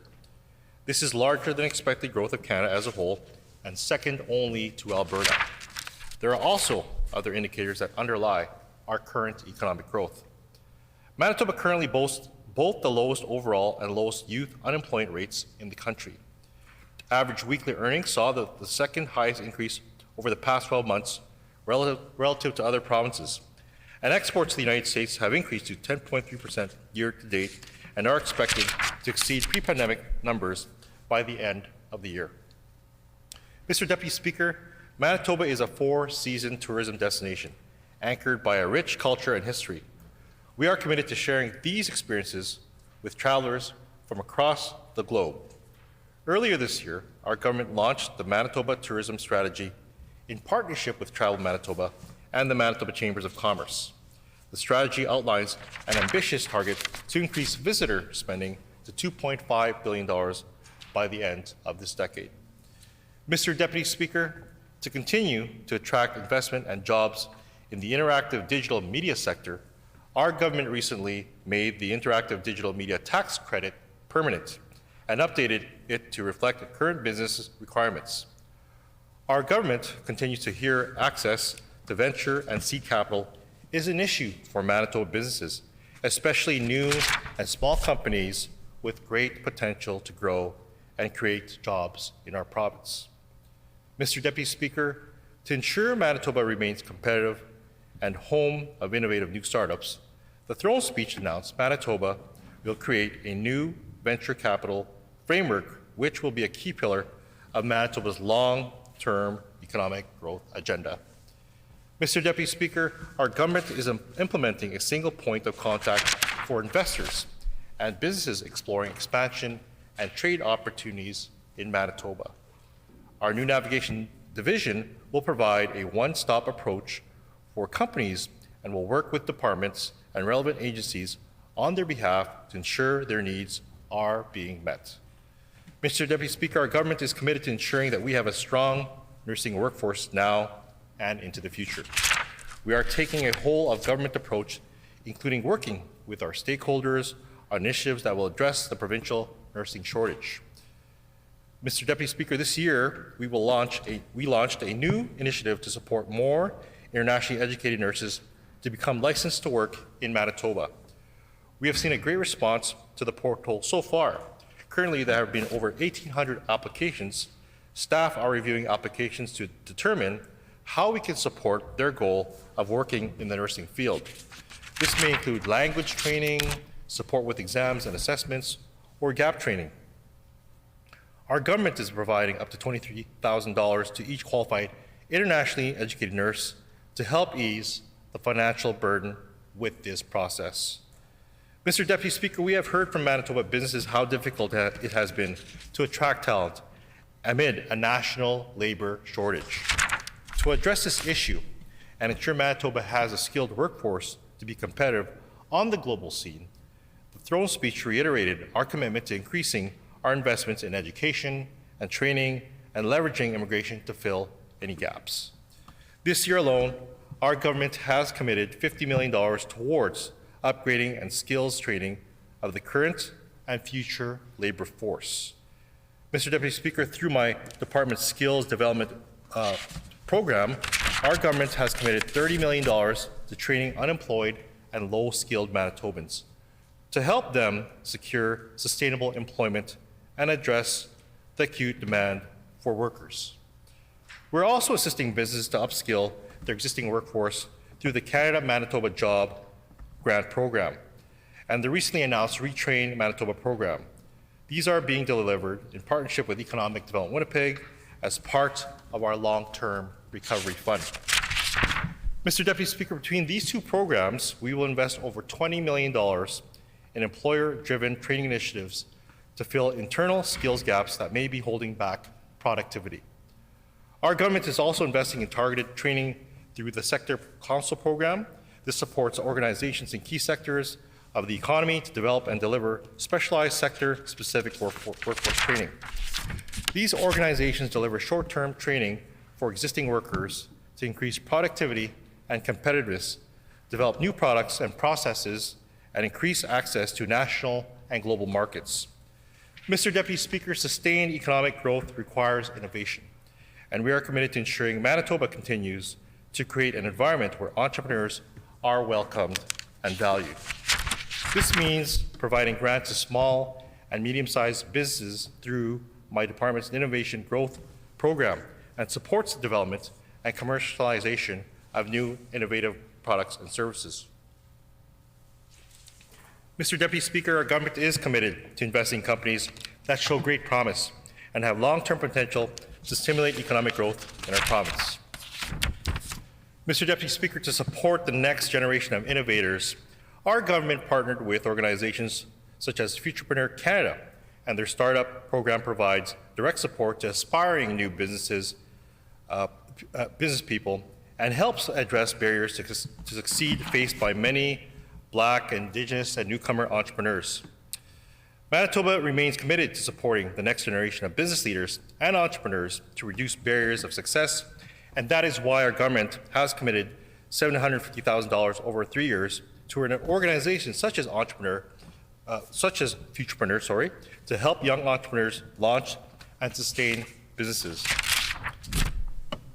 A few weeks ago, I had an opportunity to meet some of these Futurepreneur entrepreneurs and learn about their successes.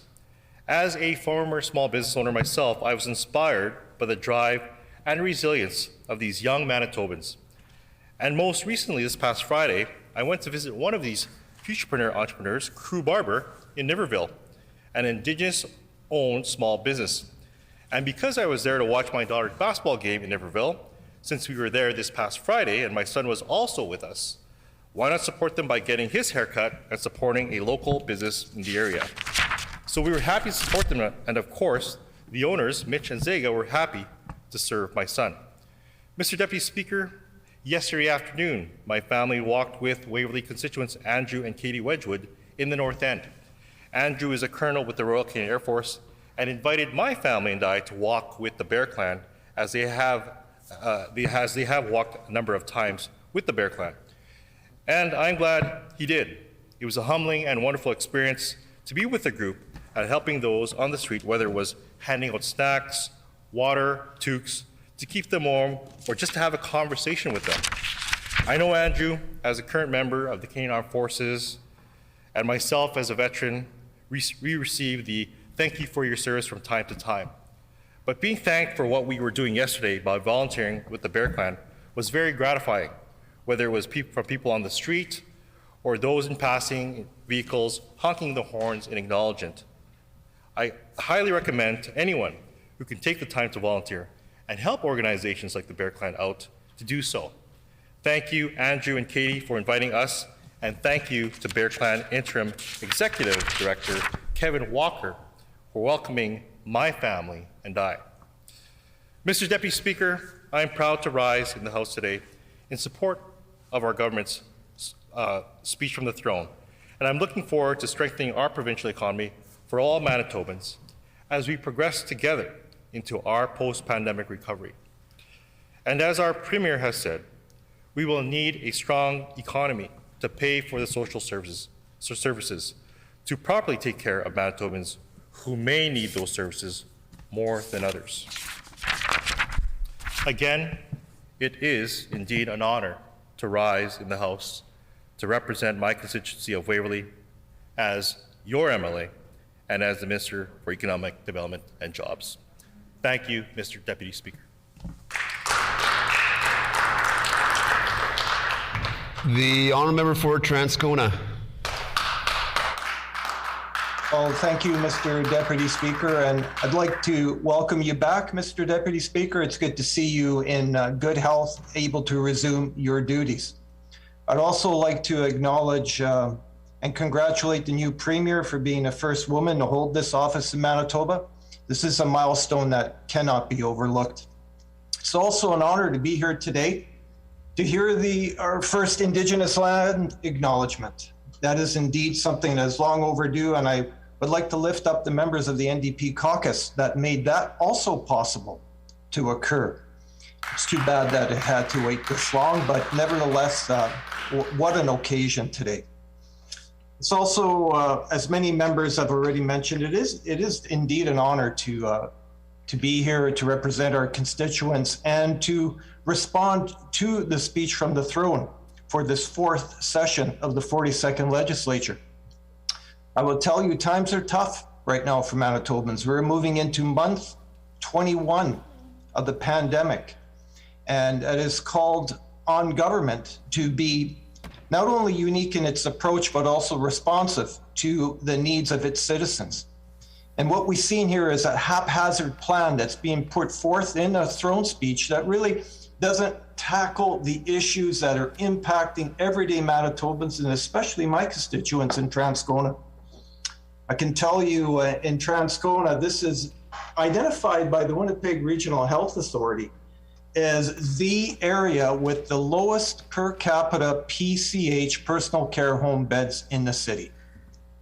Now, there was a plan that was developed in 2014, 2015 by a committee of citizens here in this constituency that brought a 120-bed facility upgrade to Park Manor to the floor that was going to be constructed. But as the government changed in 2016, that plan had to be altered. And so that committee again got to work. And as a matter of fact, during the 2016 campaign, we had a person by the name of Brian Palliser stand right in front of Park Manor Personal Care Home and commit to building more PCH beds in this part of the city. What occurred was the plan had to be altered. So the committee got to work again. Took that plan, it got it down to a 72-bed facility unit. And currently we are still waiting. The area with the highest need for personal care home beds still remains in the Winnipeg Regional Health Authority, the highest need area. That needed to be, and that needs to be taken care of for the constituents here in Transcona. In 2016, other challenges were occurring. We had, at that time, 3 labs where people can access medical lab services, like blood work, X-ray, EKGs. 3.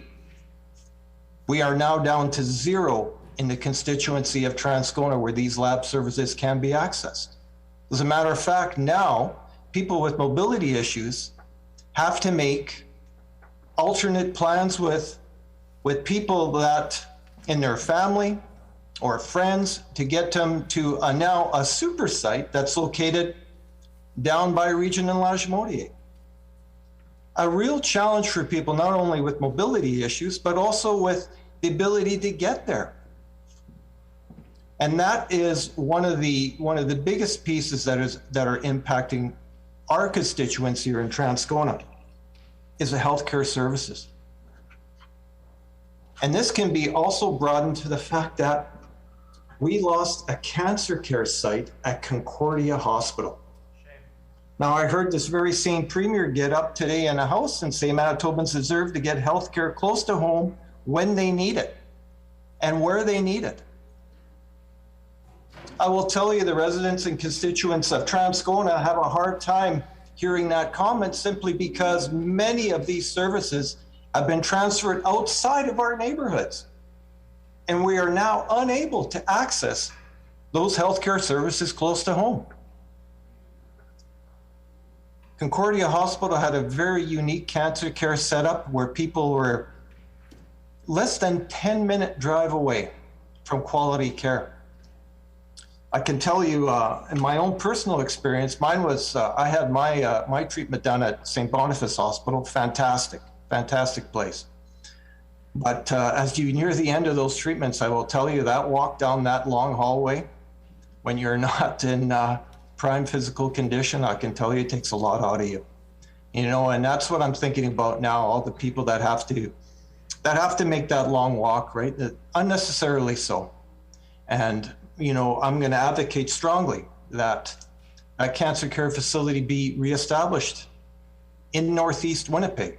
Coincidentally enough, one of the fastest growing parts of the city of Winnipeg in this metro region, and is now having to ask its citizens to go further to access healthcare close to home when they need it.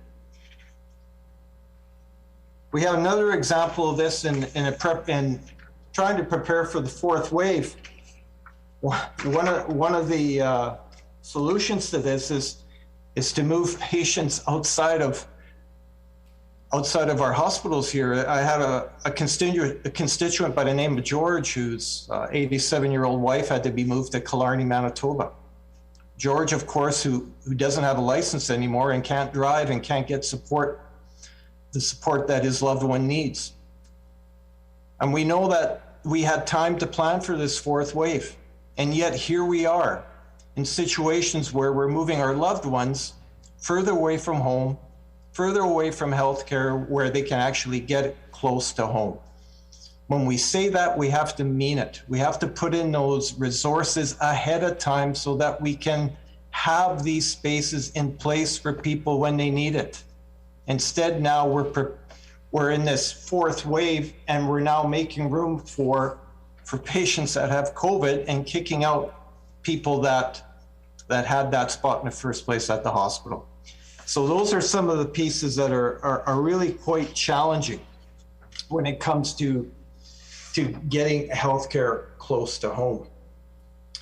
One of the other pieces too that we saw is that we long ago came up with a plan for K-12 education that would mitigate the impact of COVID on schools, reducing class sizes, having improved air filtration, having the proper resources in place so that students can access student services in a timely manner.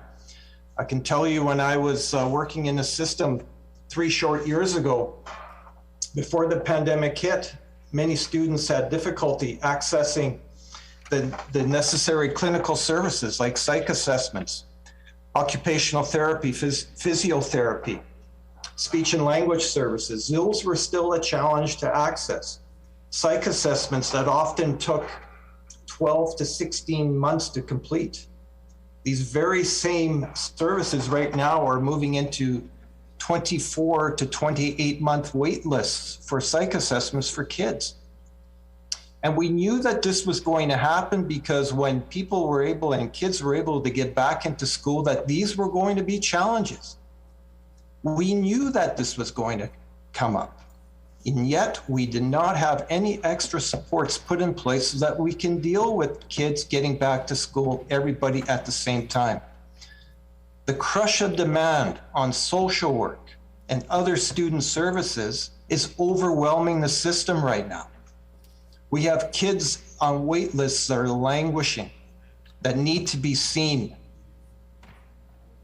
that need to have these services in place so that they can flourish and thrive at school. These are the things that are missing right now. A coherent, cohesive plan that puts kids first and their families first so that they can access these services. Another interesting aspect of this is that this government could have also have planned for a universal nutrition program available to all schools. Now you will notice I would say nutrition program. It's not a breakfast program, but it's having nutritious food available for kids when they get to school. It's a very important piece that research has shown has direct impact on a child's ability to learn. But here's the really good piece about having nutrition programs. In my experience, when I was running schools, what it did is that this was a mechanism that we can use to have parents come into the school. Parents that typically did not have great experiences themselves when they were kids, when they were at school.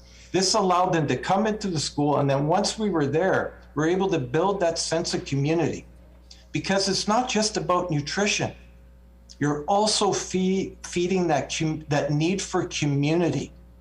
So what that did is that it created a place for and a springboard for some parents to then become lunch program supervisors, to then become interested in say, becoming an educational assistant.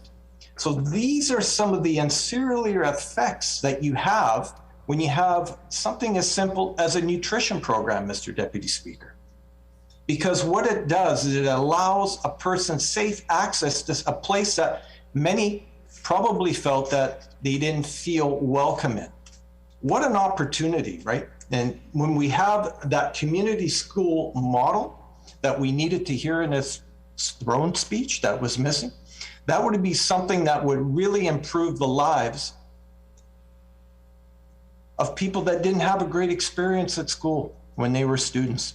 And this is one of the very important things that these kind of programs like a nutrition program would certainly allow for. Some of the other pieces that are also very important that were missing from the throne speech is a housing first strategy. There are many jurisdictions that have shown that when you provide housing first, when you provide the dignity of an address to a person so that they can access services, so that they have something that they can write on an application that says this is where they live, this is their phone number, that opens up a whole different range of opportunities so that they can allow themselves to be part of a contributing member of society. One of these housing first strategies right now that's occurring in Finland is something that we can learn from. Where in 2008, in the city of Helsinki, they had tents throughout their parks. And what the government decided to do is say, okay, we're going to go with a housing first strategy and provide housing for people. And what it's done is that it is now seen, that country and that area is seen as the world leader in reducing homelessness, not only in Europe, but like I said earlier, in the entire world. An opportunity to learn. And we needed to hear that in the throne speech, and we did not. And these are some of the unique solutions that need to be considered when we're looking to improve the lives of Manitobans, especially when we're in this pandemic, a pandemic that is challenging us to be our very best. We can't do the same old things anymore. We have to be unique in our solutions, but also have the ability to go out there and see what's working and see what other jurisdictions are doing. That's what's demanded. That's what people are demanding of their government. We need to see some of these unique solutions being brought here to the province of Manitoba so that we can come out of this pandemic not only stronger, but if there is another pandemic coming down the pipe, we're more prepared, more resilient, more ready to tackle the challenges that face citizens and government. These are things that have to be taken seriously, and we have to ensure that we have these plans in place. You know, I do believe in positive intent, but I also believe in positive hard work and in doing the research and in getting out there and hearing things that are uncomfortable to hear. I will tell you, people really care about public education.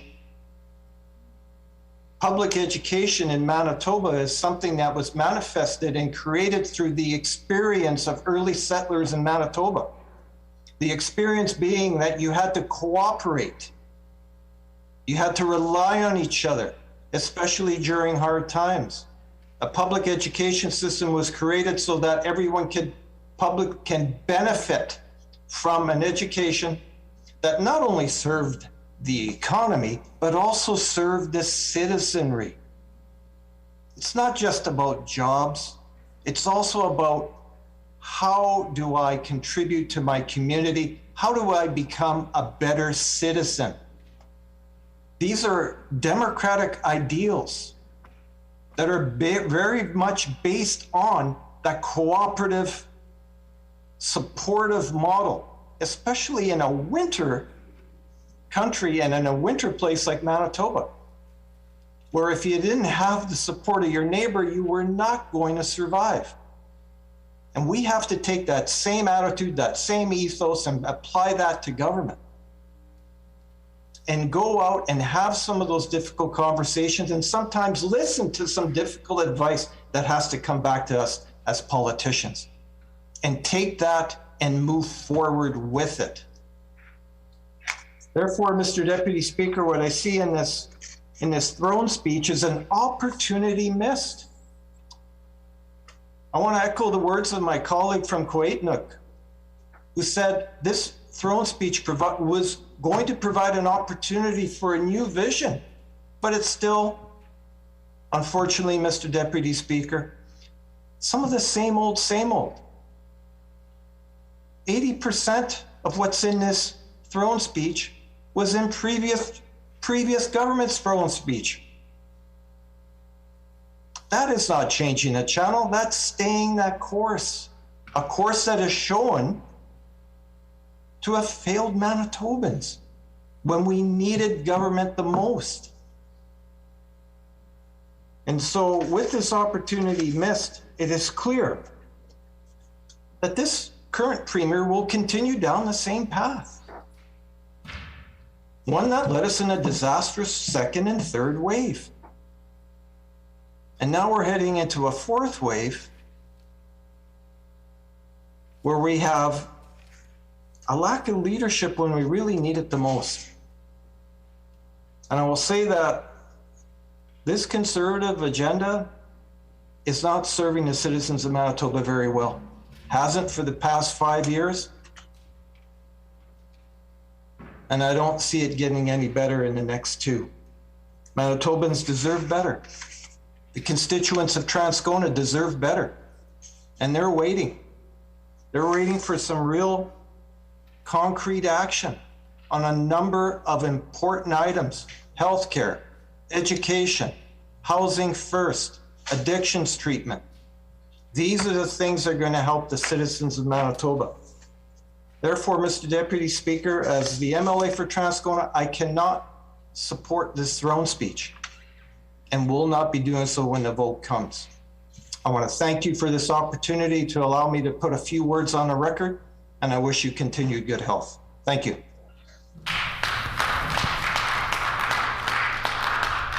The Honourable Minister of Agriculture and Resource Development. Thank you, Mr. Deputy Speaker. It's good to have you back in good health, Deputy Speaker, and also following the member from Transcona, it's good to see you as well and your healthy condition. I want to congratulate the member from Tuxedo as the first female First Minister, and certainly history in its making. Also, I want to acknowledge all those that helped the land acknowledgement that happened today in this House. Certainly historic times within this chamber. Also, the table officers, what they do to help each and every one of us as we do our duties. I know nonpartisan staff, but certainly a component of this House that was critically important. I also want to thank the folks from Lakeside for the opportunity to represent them. Next year, we'll celebrate 100 years with 3 MLAs in the history of Lakeside. It's really remarkable. I want to and also say it's an opportunity to speak to the throne speech and its support of key priorities and opportunities of agricultural and resource development. These priorities are vital to the future of agriculture and natural resource sectors in the province and to the social, economic well-being of Manitobans. Each of our priorities represent an important contribution to a stronger, healthier, and more inclusive province, including single window permitting for mining, sustainable protein, provincial water management strategy and drought resilience, commercial fishing, eco-certification, Indigenous engagement. Manitoba has heard from the mining sector that current permitting system is deterring companies from exploring and investing in mining opportunities in Manitoba. The department is committed to overhauling the permitting system in order to increase efficiency and ensure we have a more attractive to compete for investments. The department established a new programs and permits administration branch, provide a single window permitting access point. This new system will include consistent review process and decision-making process will consider all recommendations in a holistic manner. Currently, the collection of many acts and regulations govern Manitoba's resource development and management. We are looking at all legislation through the lens of a sustainability, of resource development, and single window permitting system. And we are making progress. We have just launched a new procedure to allow multi-year work permits for mineral exploration on Crown lands to support multi-year mining projects. The process of redesigning a single window permitting system for mineral exploration has the potential to be adopted for the streamlining of other permits and licensing across government. My department's next priority is sustainable protein. The Manitoba Protein Advantage, released in 2019, has a vision for Manitoba to become plant and animal global protein supplier of choice. The strategy targets sustainable growth for both plant and animal protein sectors. Since the strategy's release, Manitoba has attracted $673 million and created 667 new jobs in the protein investment. Our long-term goal is to accelerate innovation for Manitoba to produce diverse, high-quality, sustainable protein. Manitoba established the Manitoba Protein Consortium in January of 2020 and appointed 8 members representing industry, academic, nonprofit, and government.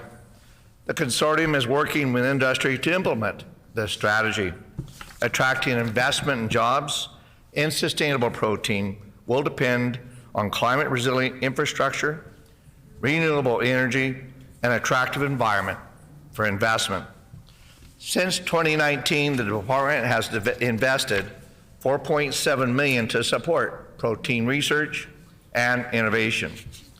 Manitoba also attracted $44.6 million in investments from Protein Industries Canada, plant protein projects valued at $143.5 million. The department provided $100,000 to the University of Manitoba to build a sustainable protein research strategy. The department has also refocused the Food Development Center on protein development through $360,000 in investments to support protein innovation and commercializations. These activities will enable Manitoba to capitalize on untapped market opportunities, strengthen our position as a world leader in protein supply, and contribute to food security. Our third priority is Manitoba's provincial water management strategy and drought resilience. As we know, water is a key resource for Manitobans, the environment, and our economy. We must work together to sustainability manage water while considering the impacts of changing climate and growing economic and social needs. The last comprehensive provincial water management strategy for Manitoba was completed almost 20 years ago.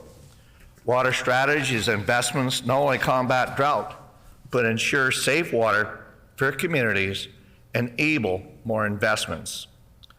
Although my department leads the provincial water management strategy, we're working with all departments to ensure a whole-of-government approach towards water management. We're engaging with Manitobans, Indigenous communities, and other stakeholders throughout the strategy development, with guidance provided by an expert advisory council. We have drafted a water strategy framework outlining our vision, guiding principles, and focus areas while incorporating lessons learned from the 2021 drought event. This strategy also represents a practical and extremely important opportunity for government to demonstrate our commitment to reconciliation.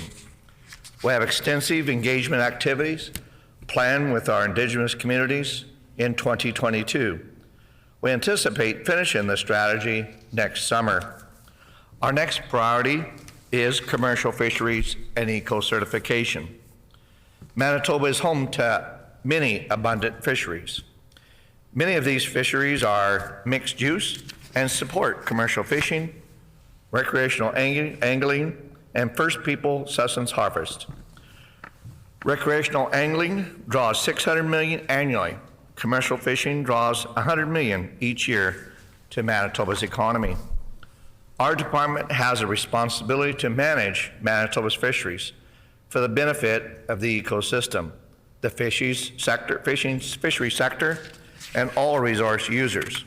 Our department has been monitoring fisheries and collecting data to inform fisheries management decisions. We recently announced an additional $600,000 annually to enhance fisheries monitoring. We've also provided assistance to Manitoba's commercial fisheries in receiving certification to access market opportunities. Waterhen Lake Fishery, Canada's first certified fishery and Manitoba's only certified fishery to date, received an initial certification in 2014 and recertified in 2020. Cedar Lake Fishery has a rich history of shared fisheries and management, working with provincial and federal governments for over 25 years to achieve sustainability, and is on a path of eco-certification. Recently, my department provided $20,000 in-kind assistance to support an external certification assessment for the Cedar Lake fishery. Results of the certification assessments are expected in early 22.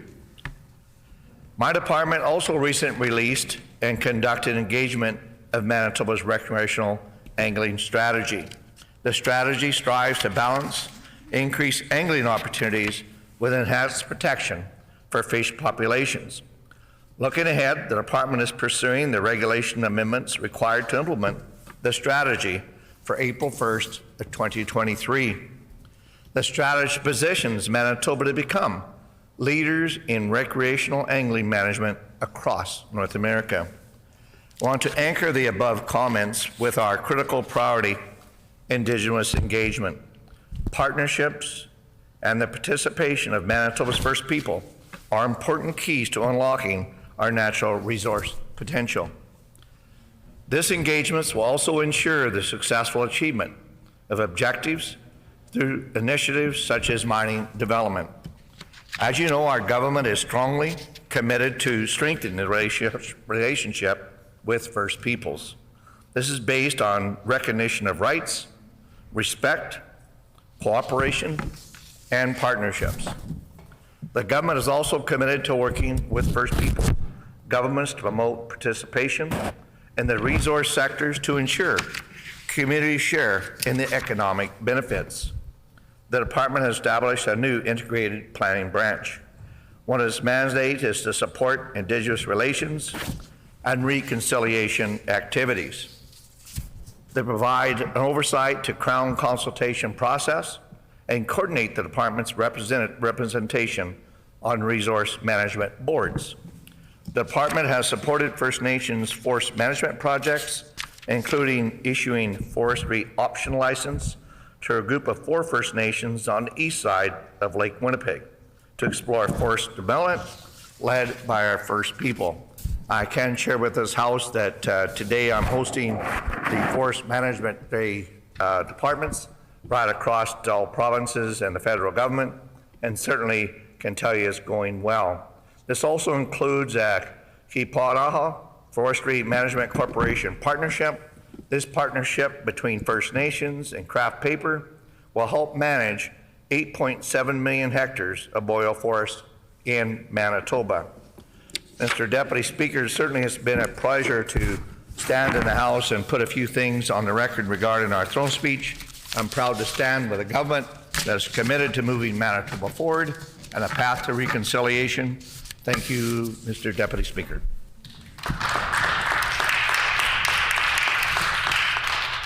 The honourable member for Thompson. Thank you, Mr. Deputy Speaker. Times are tough for Manitobans, and I was looking through my last throne speech and I realized I could have given the exact same speech because we are seeing a repeat of the exact same things. We are seeing a rising cost of living, and this PC government isn't addressing it in any way. I wrote to the Minister of Families calling on the government to raise rates for EIA recipients in Manitoba. We've seen the cost of goods rise upwards of 5%, and we've seen the fuel go up 30%. This is what Manitobans are dealing with. In my constituency, Northerners are facing the reality of the cost of food going up as well as the cost of gas going up, meaning a trip to the grocery store now costs even more. In several of the communities I represent, they don't have a grocery store, forcing them to go to Thompson to get groceries, which just adds more cost to get everyday goods. And it is unacceptable that this government just says, it's okay, you don't need the help, we're not going to be there for you. And this is how Northerners are living. This is how people on EIA are receiving, this government is treating them, and that's just unacceptable. They need to know that their government is going to be there and recognize the realities that they're living in, and this government is just not doing that. People are struggling to make ends meet, and they have to sometimes choose between healthcare services they need. Many people in the North are forced to travel to Winnipeg for medical care, and this government makes it harder for them to do that with the cuts to Northern patient transport. I and my colleague from Flin Flon wrote the health minister asking for her to have people who need to go to Winnipeg for dialysis treatment covered under Northern patient transport. And she simply would not do it. And that's astonishing when there are people in the north that are forced to go to Winnipeg for upwards of a year to receive dialysis and to be told, nope, we're not going to be there for you. We're not going to provide you with the supports that you need. And you now have to support two households, one in Thompson or in the north and one in Winnipeg. And that is a hard decision for many people. And not everybody has the ability or the funds to do that. And this government was like, oh, well, not our problem. And I'm proud to stand with the NDP and stand up for Manitobans, stand up for Northerners. We have seen since this PC government has taken office massive cuts to Northern healthcare. We've lost birthing services in Flin Flon and the PA. They've sold off LifeFlight. And the loss of LifeFlight is very concerning, as I've heard from many families that there's been calls for LifeFlight to be sent to communities and no planes were available. That's unacceptable. When LifeFlight is called, they must show up. People's lives are at risk. I've had families reach out to me saying that they were left with the decision of waiting and hoping and praying that LifeFlight would show up or take the risk and move their family member themselves to get them to Thompson to get the care they need. That is something a family should not be forced to do. When LifeFlight is called, it needs to show up. And the fact that the minister and this government seems to think it's okay and they sold off LifeFlight and putting Northerners' lives at risk is just unacceptable. We are now 2 years into this pandemic and we are still dealing with the same issues and concerns. This government isn't learning from what it's done wrong and learning from best practices. Instead, we have seen them crossing their fingers and hoping for the best. Well, Mr. Deputy Speaker, I and my colleagues on this side of the House think Manitobans deserve better. They deserve a government that is going to be there for them and work towards a better access to health care, and not a premier that is just going to shoulda, coulda, woulda. That is not something Manitobans need. They need to know that health care and the services they need are there. The premier is trying to say they're addressing the nursing crisis that they caused by adding more nursing spots. The truth is, we're still going to be short. We've lost 500 nurses. They're only adding 400. That still leaves us short. She talks about the UCN LPM program, but that is only happening once. It's not permanent. Why not make it permanent? We have heard how nursing in the north is in such crisis. We very easily could have a permanent LPN program.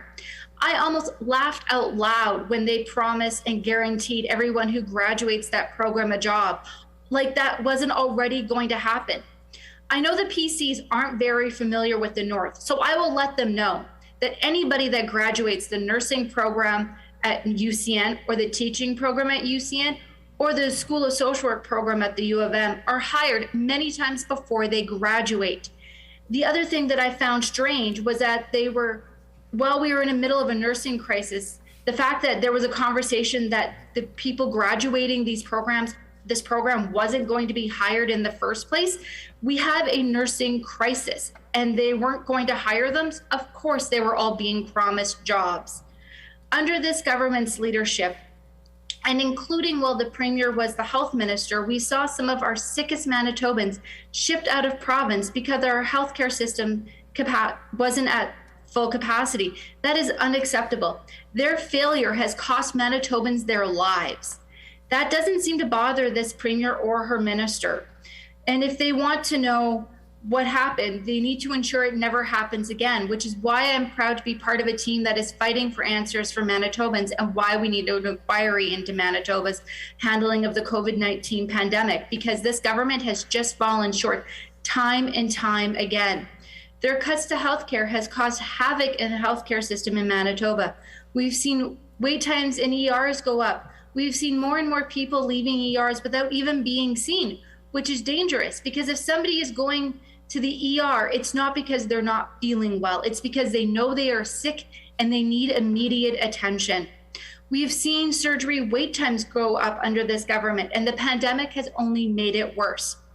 This premier's answer to the backlog, well, all other provinces were making plans on how to get the surgery backlog, is to say, it's okay, we're going to come up with a plan for a plan to deal with it. There's no concrete plan. There's no concrete answer. They're just saying, well, we're going to come up with a plan for a plan for a plan.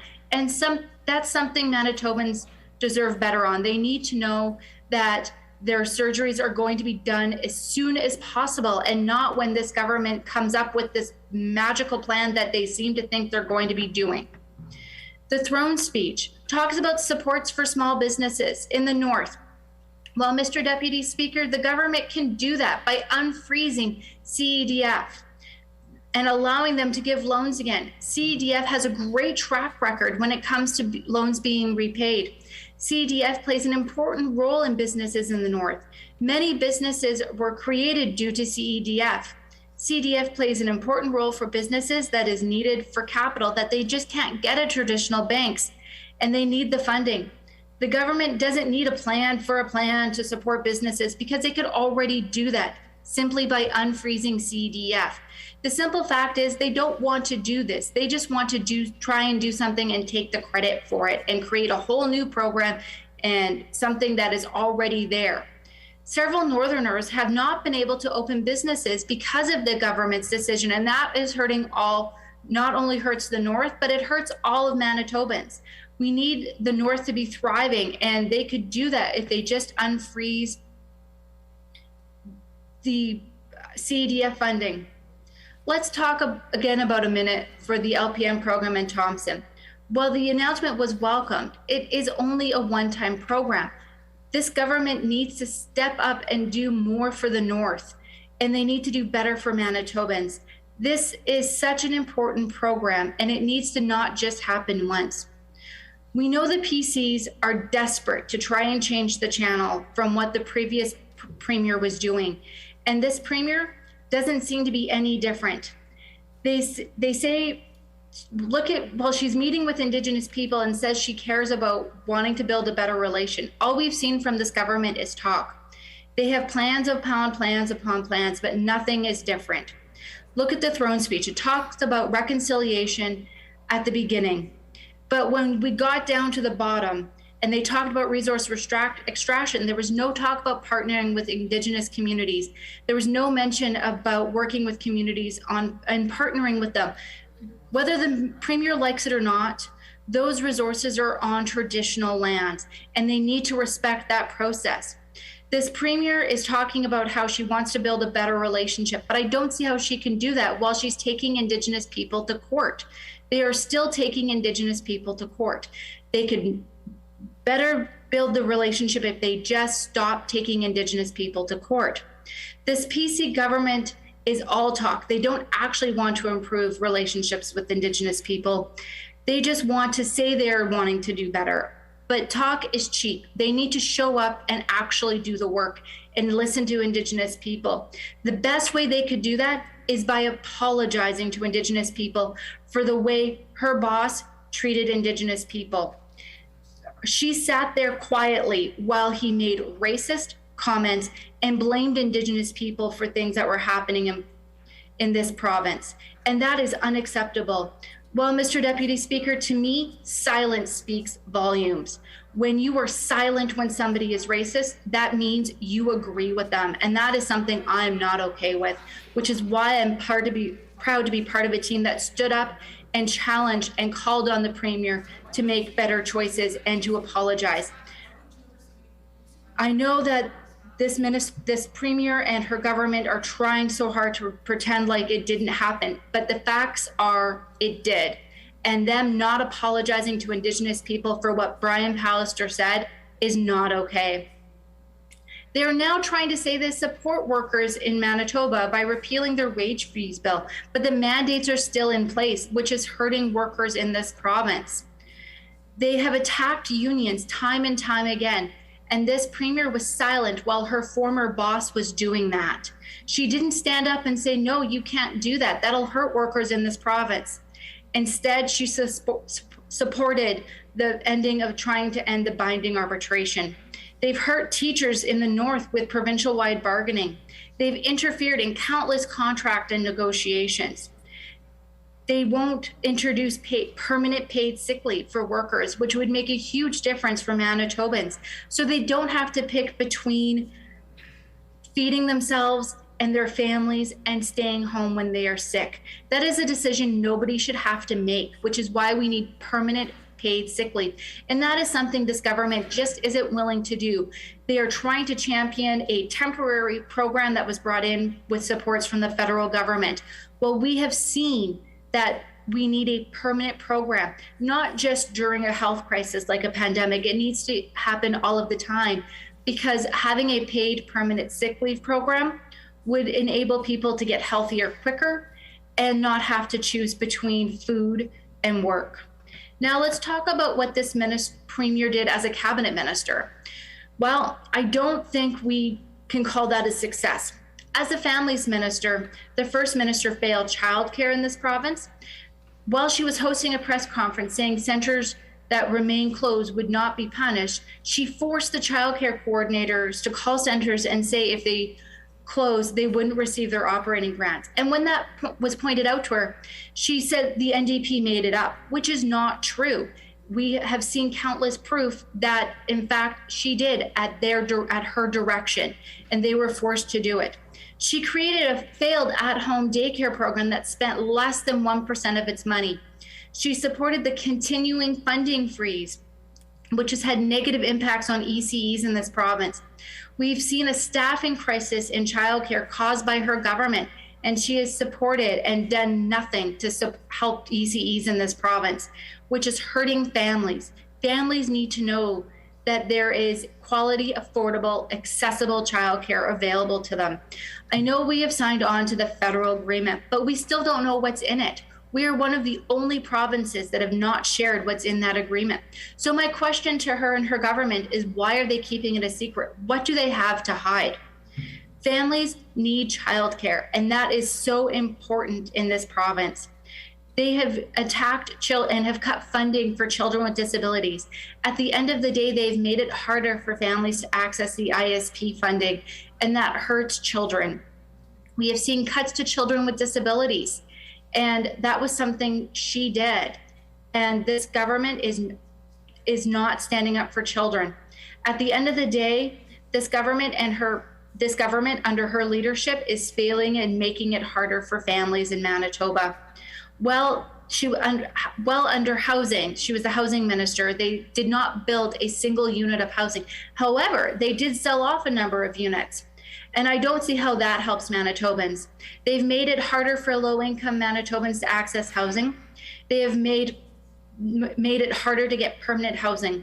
The PCs have offered up short-term announcements for housing, such as warming centers, but there is a need for long-term housing. They are relying on nonprofits, and they've provided less and less funding for these nonprofits.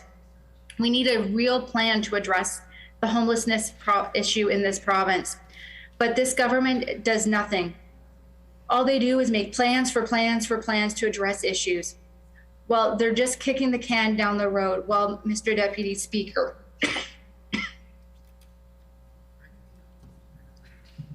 they aren't supporting families and Manitobans with addictions. All they are doing, they have not done a safe consumption site, which we know saves lives. They are talking about the RAM clinics, but I wonder, pardon me for a moment. Excuse me. They're talking about the RAM clinics, but I wonder if the Premier and her health minister know they're only open a few hours a week.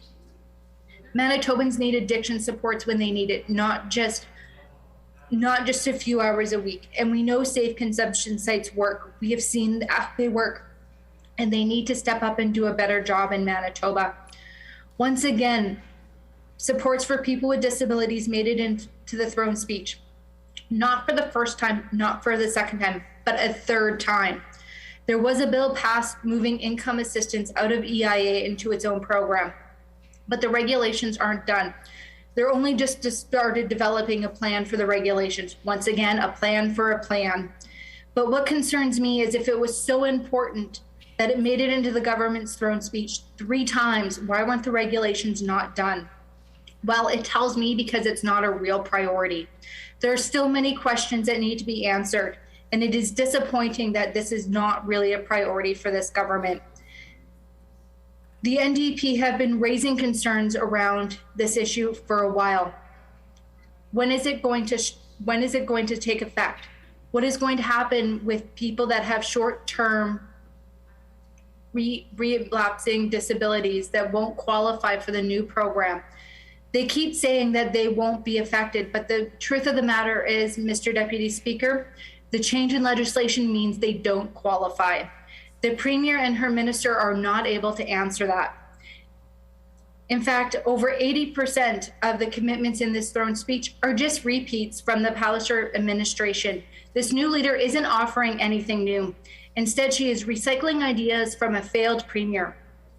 And what is really troubling, because they won't say how Brian Palliser's ideas and plans failed, makes me wonder why they're not doing anything different. The decisions are being made by the same people the same players.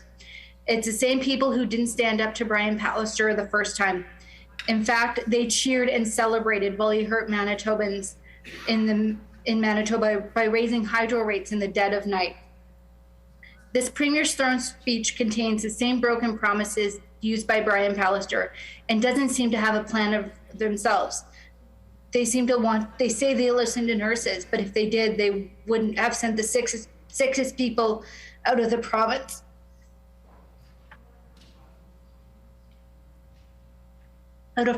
They would have made it clear and listened to nurses. We would have had a plan for education and knowing that our children were going to be supported. My guess is that this First Minister was trying to just copy paste and hope nobody would notice. Well, Mr. Deputy Speaker, people noticed.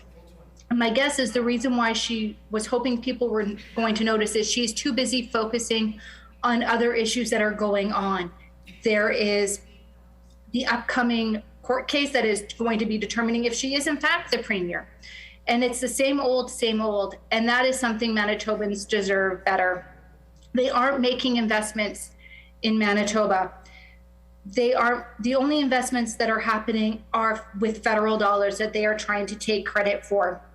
They're also trying to take credit for the work of nonprofits, and they've made it harder for nonprofits.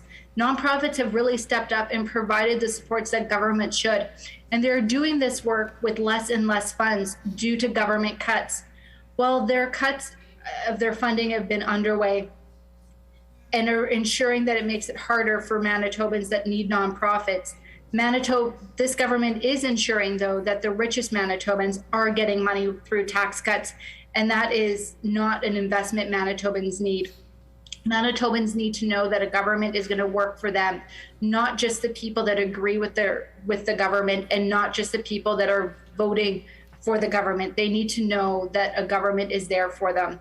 Manitobans are also really frustrated and disappointed with this throne speech. It doesn't reflect the realities that Manitobans The honourable member's time is up. The honourable Minister of Crown Services. Thank you.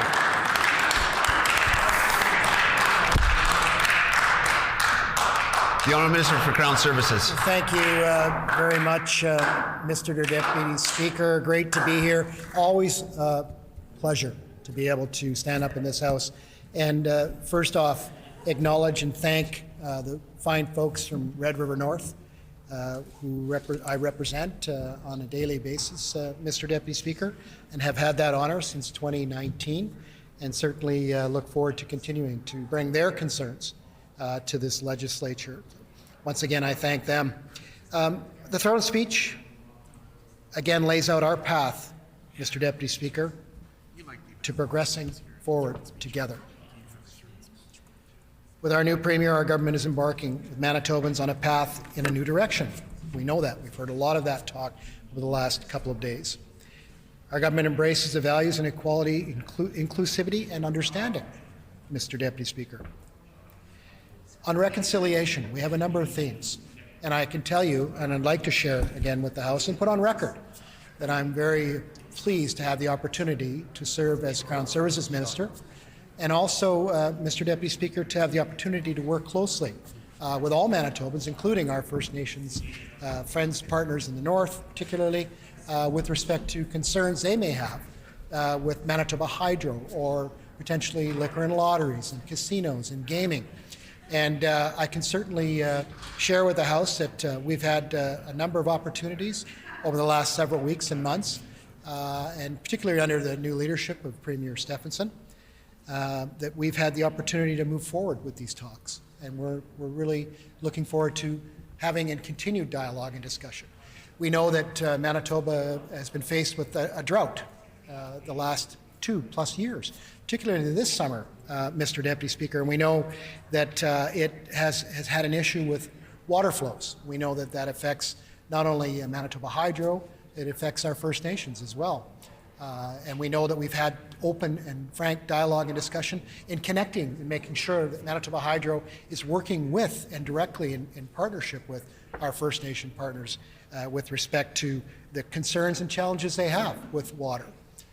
Also, too, as well, connecting with the federal government. We know that the federal government, particularly on First Nation reserves, has the responsibility to provide drinking water and proper sewer systems for our First Nations partners. And we've been at the table working with our First Nations to ensure that Indigenous Services Canada hold up their part to ensure that Manitoba First Nations are getting the services that they need, services that we all take for granted, like water, like good, clean drinking water. Well, I can tell you, Mr. Deputy Speaker, that we are at the table with our partners to ensure that the federal government is also at the table, and we move forward with that. Our government is committed to collaboration, cooperation, and reconciliation. I've just touched on some very serious issues that we're dealing with right now with respect to that. Our government affirms the commitment of working with Indigenous peoples to advance shared goals and promote truth and reconciliation. Again, having those discussions, not only having those discussions, Mr. Deputy Speaker, but acting on them too as well. For far too long, there's been a lot of talk, but little action. And I'm so pleased today to see in the lobby, or in the up in the speaker's booth today, representatives, of course, Grand Chiefs here in support of working together with government, working together with Manitobans to ensure that we get it right. We must rebuild the relationship on the foundation of meaningful dialogue and engagement with our First Nations. Again, that's what we're talking about. That's what I'm talking about, and have the unique opportunity to do that as Crown Services Minister. And certainly, there will be no lack of opportunity to continue that dialogue.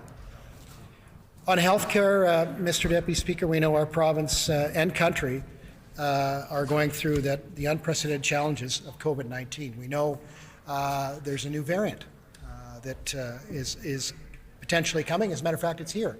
It was discovered in Ottawa yesterday.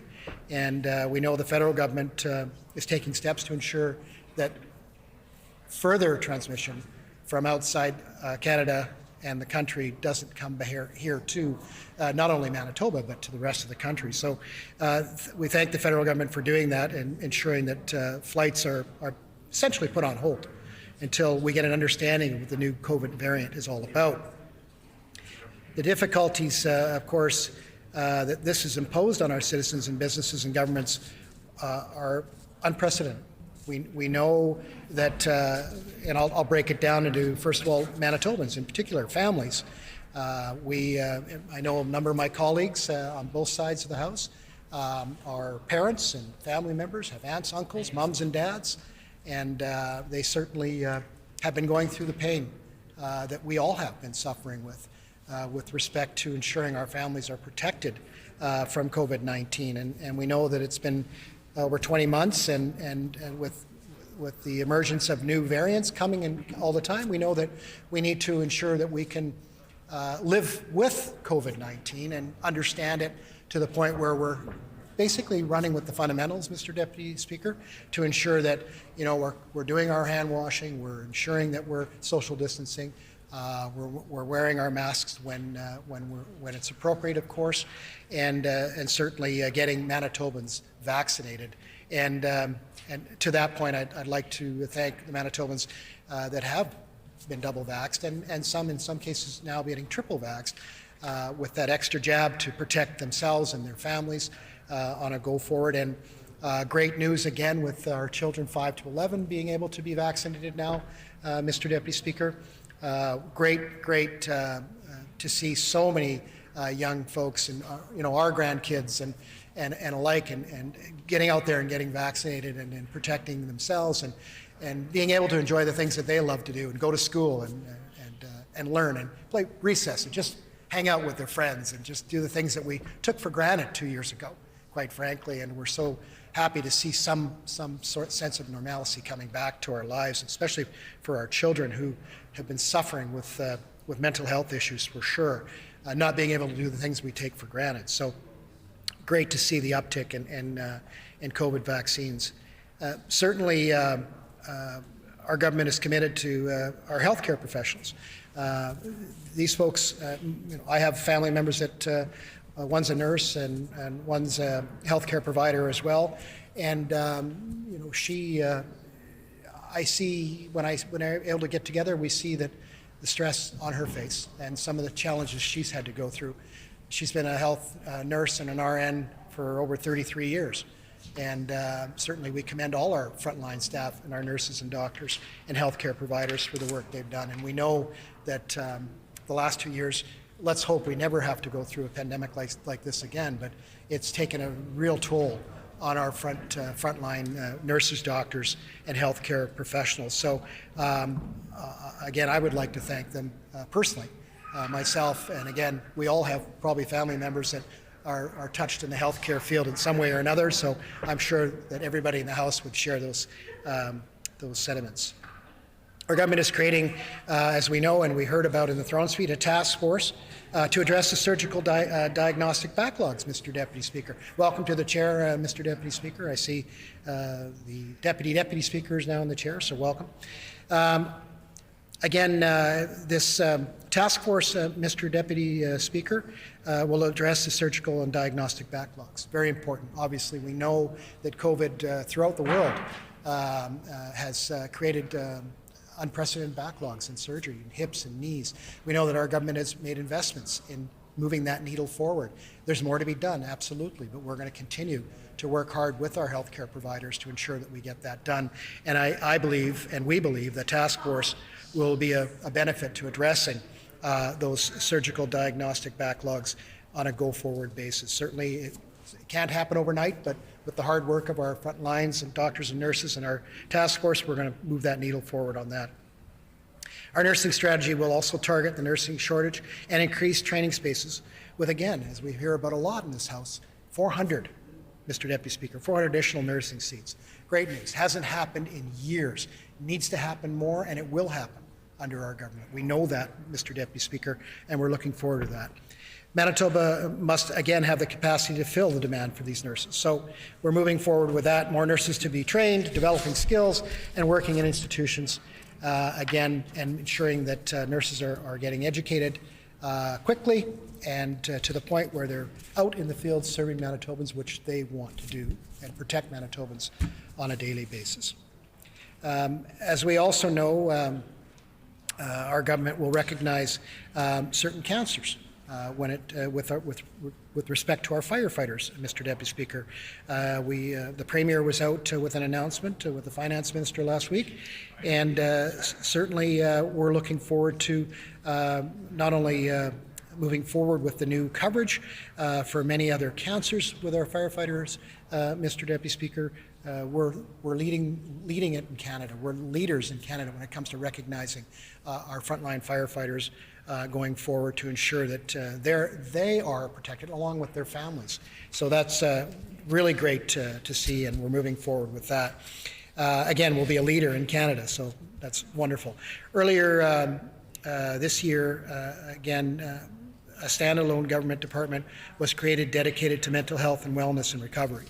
We know, as I mentioned earlier, not only our children, but all Manitobans in our families. We all know a family member that has suffered with mental health issues.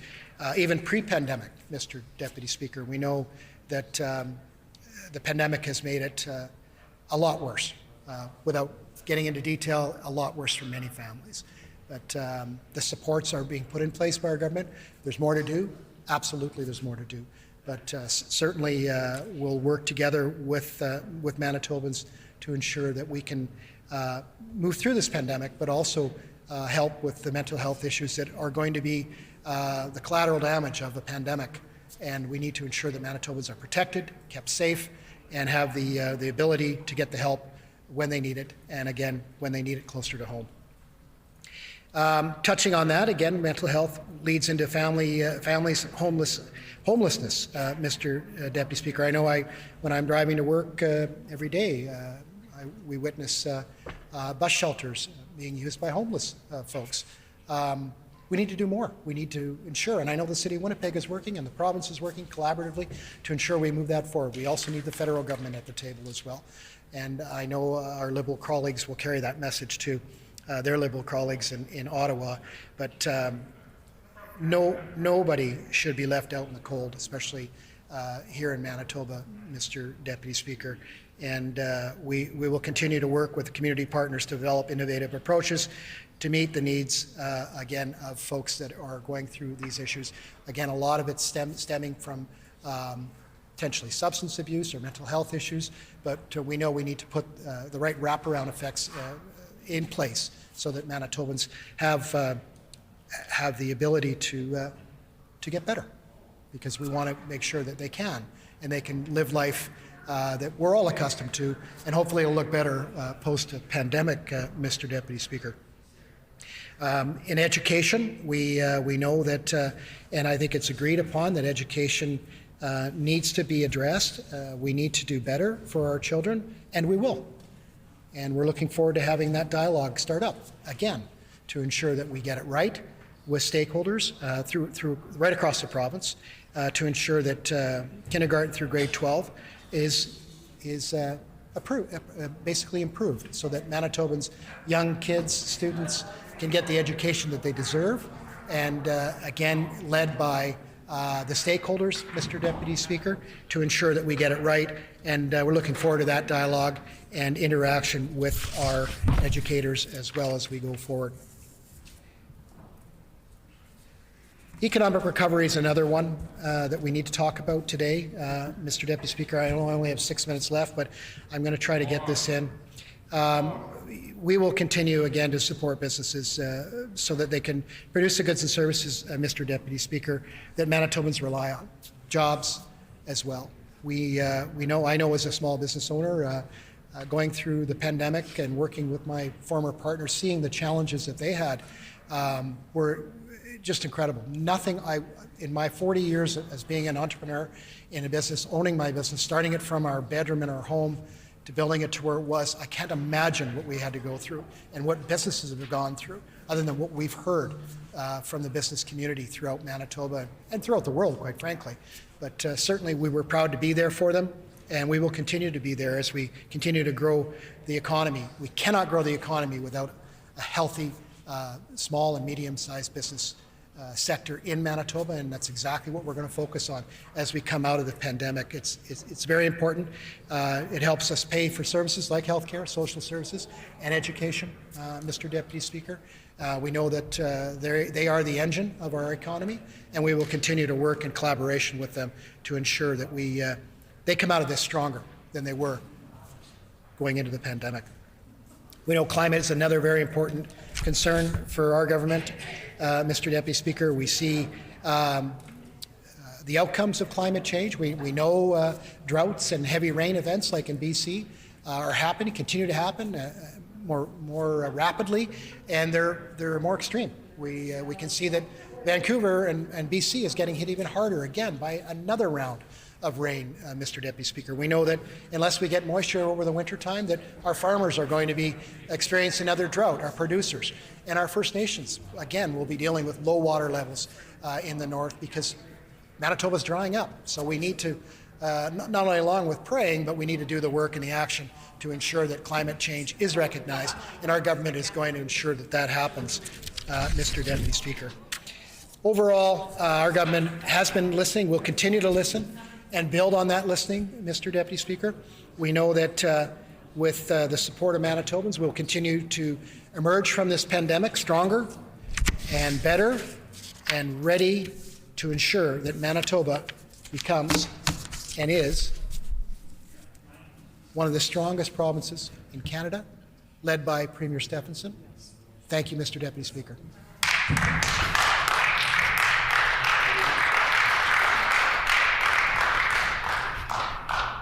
I would just like to remind all members in the House when referring to other members in the House to please use their titles or their constituencies. The member for Union Station.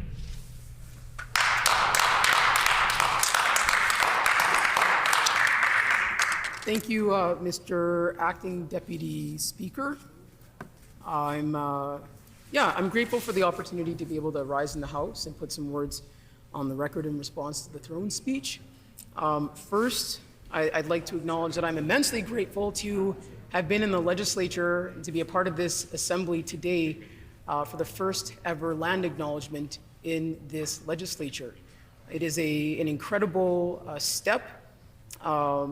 It is something that I know nations, Indigenous leaders, the Indigenous MLAs in our own NDP caucus have been pushing for and advocating for quite some time.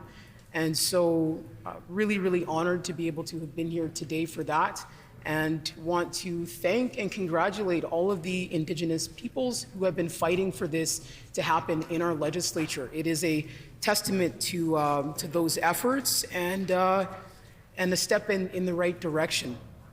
I'd like to also take this moment to congratulate the Premier on her historic achievement. It's important to acknowledge that this legislature was built with the expressed intent to never have a woman as Premier, and so her accomplishment is significant. And you know, the importance of representation in this space cannot be overstated. I'm really grateful to be back in the legislature and to be able to advocate on behalf of the constituents I represent in Union Station.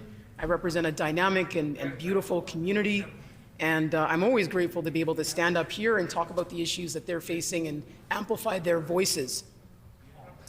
It's really important. It's important to acknowledge and recognize the work of all the MLAs in this House to represent their constituents. Obviously, I'm very partial to this side of the House, and I look around at our colleagues and I know how hard they work on a daily basis. And I want to thank our NDP colleagues, my fellow MLAs, for the work that they do on behalf of the folks that they represent, and really all Manitobans. It's not easy work, and I know they're committed. We're all committed on this side of the House to continuing to stand up and advocate and fight on behalf of citizens in this province. So I'd like to start off my response to this throne speech by talking about the fact that, to be quite blunt, the throne speech was similar to the majority of the announcements that the PCs actually make, and the majority of the announcements that this Premier has been a part of, certainly before she was Premier, and even, quite frankly, since she's been Premier, in that the throne speech lacked any significant substance, that in fact it was just an announcement of some maybes and sometimes and hopefully and stay tuned, which we know means that this government, unfortunately, doesn't have any actual concrete plans in place to address the needs of the citizens of this great province. And that's incredibly concerning, because the responsibilities that we have as MLAs are tremendous. They are tremendously important. We are in roles and positions that allow for us to provide care, resource, information, and answers, and sometimes maybe even a little bit of hope to Manitobans. It's all the more reason why the decisions that have been made by this PC government and the lack of any sort of true direction in this throne speech are so egregious. And I'm going to talk a little bit now about something that is important for us all to be reflecting on in this legislature when this government brings forward their agenda. It is the fact that very recently we had a Premier here in Manitoba who, on several occasions, when I think about it, actually still some of the things that he said made me nauseous in this House. And it's not only the decisions that were made by the Premier and supported by every single one of his PC MLAs that is so and was so problematic. It was the disgusting manner in which they were enacted that should sit with every single one of these PC MLAs for as long as they are in this House and continuing to advocate for any decisions to be made. The racist vitriol that was attached to many of the laws that were introduced by Brian Pallister and supported by his caucus, the racist rhetoric that was espoused in this House and actually celebrated by members opposite. Folks in that caucus would actually applaud. Sometimes they would stand up and cheer when the Premier said horrifically offensive things in this House and out in the media to Manitobans. I actually remember a moment in this House, I will probably never forget it, when one of our NDP colleagues actually called out the Premier on something racist he had said, and the now Premier, sitting beside him in that moment, did something that to me was so telling, more so than them clapping like they usually do or being silent as they are.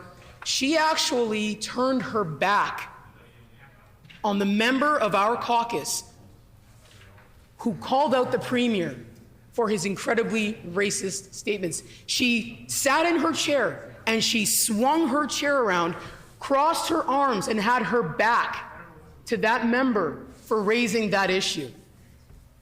Now, I realize that most members on that side of the House have no idea what it's like to experience racism firsthand, and so they cannot understand what it means to be in this House and to be inundated by racist comments and actions on a daily basis. But that gesture was so telling that it's critical that it is on the record in Hansard for Manitobans to understand that their new Premier, in a moment where she could have just done what they usually do and be silent, maybe she would have applauded after his answer to the question, she instead chose to turn her chair around and turn her back to somebody who was bravely speaking up against racism in this House that they've endured for years as an MLA. Now, shameful. Now, I'm sure folks are wondering, well, Uzoma, like you talk about racism so much, and why again? You're talking about the racism. Oh my gosh, why are you talking about Brian Pallister? He's gone. I'd like to You kicked him out. Your caucus got rid of him. Excuse me, I'd like to remind the member, even when referring to oneself, that should be done by constituency or. Thank you very much. Thank you, Mr. Acting Deputy Speaker. So why am I raising this? The member for Union Station. Sorry, I didn't have my microphone on. I'm raising this because those ways of thinking impact legislation. They affect laws. They affect policies.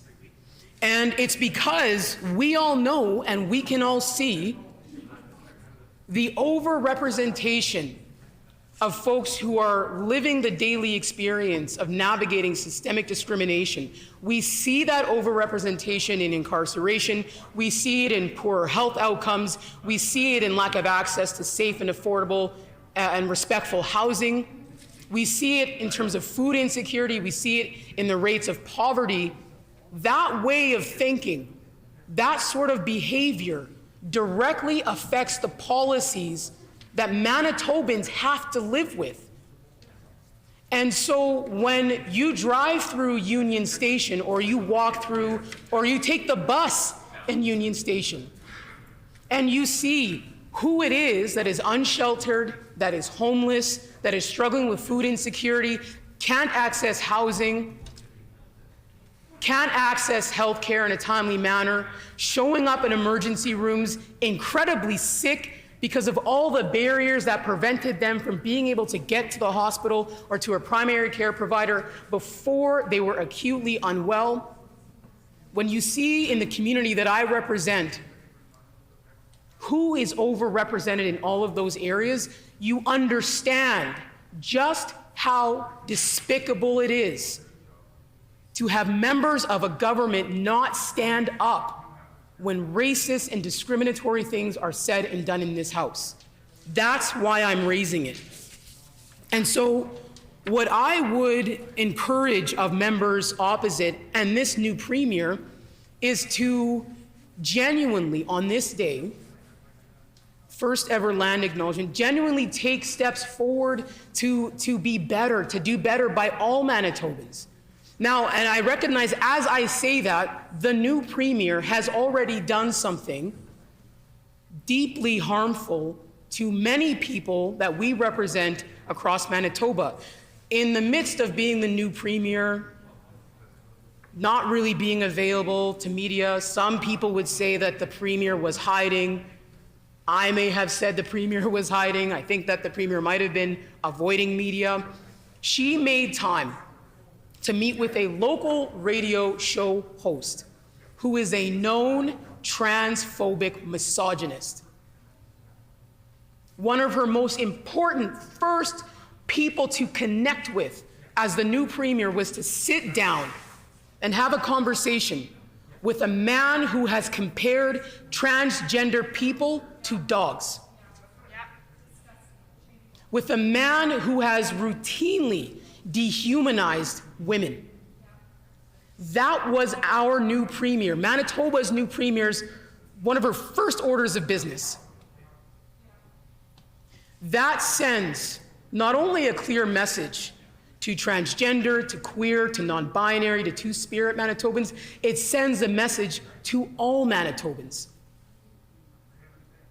And again, when you reflect on, if you know the stats, which every member of this House represents transgender, two-spirit, non-binary, and queer people, so they should all know the stats, that members of those communities are even more overrepresented in terms of food insecurity, houselessness, homelessness, poverty, suicide.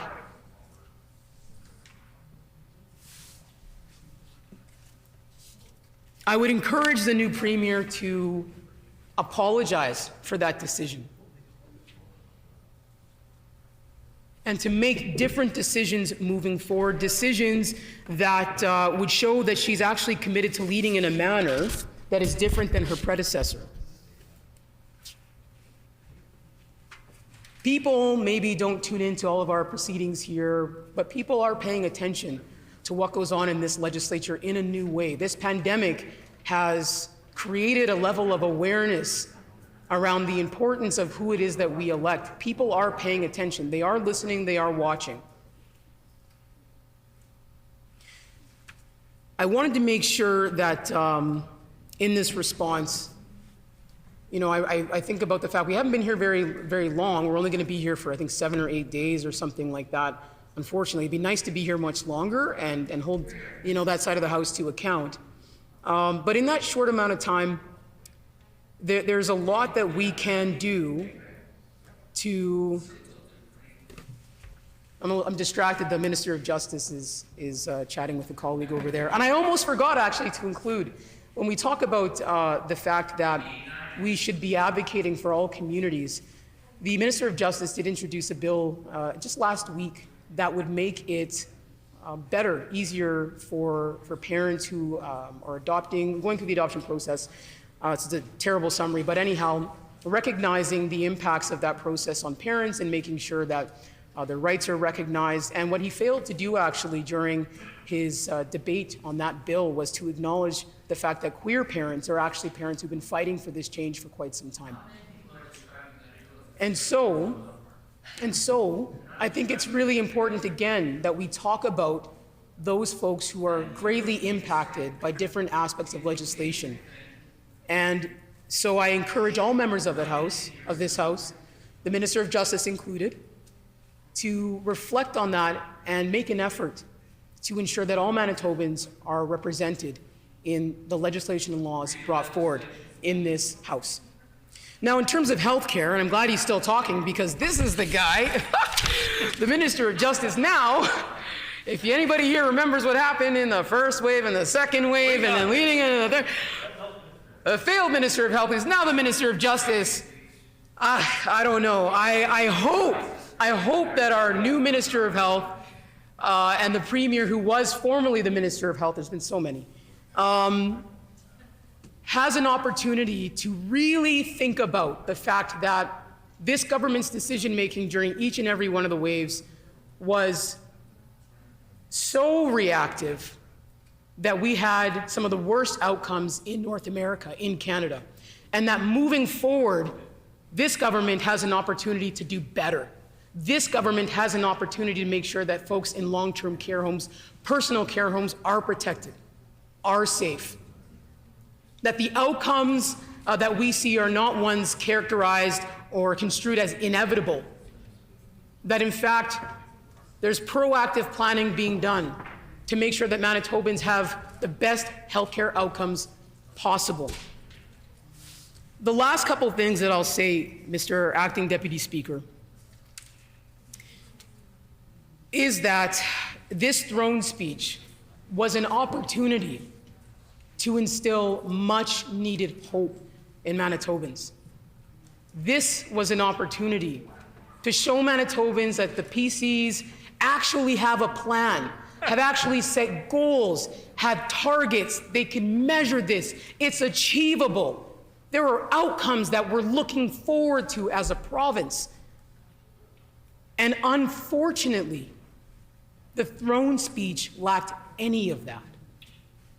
Unfortunately, the throne speech repeated old, empty, unfulfilled announcements. The throne speech was a stay tuned, maybe, thoughts and prayers.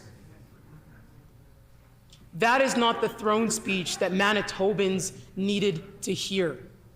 Ever. And it is not a throne speech that reflects a government that is prepared and equipped to work on behalf of all Manitobans, having the best outcomes possible. The constituents I represent in Union Station need a plan around housing, affordable housing. They need a plan in terms of how the surgical and diagnostic backlog is going to be addressed immediately. They haven't even heard yet who's going to be on this task force that this government announced so long ago, how that $50 million that was announced so long ago is going to be used to address that backlog. The constituents I represent want to know how their lives are going to be more affordable as it's become so increasingly unaffordable under this government. The constituents I represent want to know who it is in that PC caucus that's going to champion basic human rights being addressed across our province, and all citizens knowing that they are important, that they are valued and they are seen and celebrated by their government. The constituents of Union Station need for the members of that side of the House to not only think of them when they drive here to get to work. Mr. Acting Deputy Speaker, I am very, very grateful to have been able to put some words on the record. I think it's pretty clear that as the MLA for Union Station, I cannot support this throne speech, because this throne speech does not support the constituents that I represent. And more broadly, it doesn't support Manitobans across the board. So, with that, I am going to conclude my remarks and hope that in the midst of the PCMLAs laughing and heckling and all of those things, that maybe they paid attention just enough and cared just a little and took even one or two things out of what I had to say that might influence their decision-making and make the lives of the constituents of Union Station and across our entire province even just a little bit better. Thank you.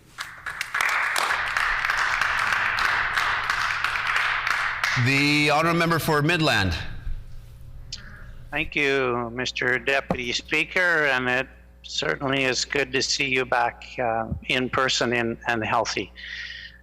It is an honor to represent the Midland constituency and to respond to our government's speech from the throne, A Path to Progressing Forward. First of all, I thank the Lieutenant Governor as she finishes out her term. Her grace and integrity in her role will always be acknowledged by all Manitobans. And I congratulate Madam Premier assuming her new position, and this throne speech represents her vision of the consultation and reconciliation our government will take to serve the people of Manitoba while rebuilding our economy from the effects of the pandemic and the previous NDP government. This is certainly in contrast to the opposition who on last Wednesday alone referenced former Premier Pallister 48 times. Like 48 times. It is obvious they are struggling for speaking notes and show Manitobans there is nothing new about the NDP. But also very disturbing was the remarks or address from the member for Fort Garry last week. I believe it was Thursday, and I'll quote, "You can't even get on the ledge grounds without going through a security guard. We now have armed guards at huge expense to the Manitoba people stationed at our front door. We have overzealous security officers who are hassling MLAs about whether or not they deserve to be in this building. Shameful, absolutely shameful." End of quote. I believe that the only thing shameful is the member for Fort Garry. We need to do everything we can to support our security staff in the ledge. They deserve our support. The honourable member for Union Station on point of order. Yes, the member seems to be implying that what the MLA for Union State or for Fort Garry was false. And I'd like to put on the record that, in fact, as an MLA entering this building, I have had those negative experiences, unfortunately. I'm a big proponent of this building being safe. The security guards here are incredible. They work very hard. But it's incredibly important for us to recognize that as security gets heightened, as you have armed people working at the front doors, there are opportunities for people who are disproportionately affected by enhanced security to come into negative contact with those very entities.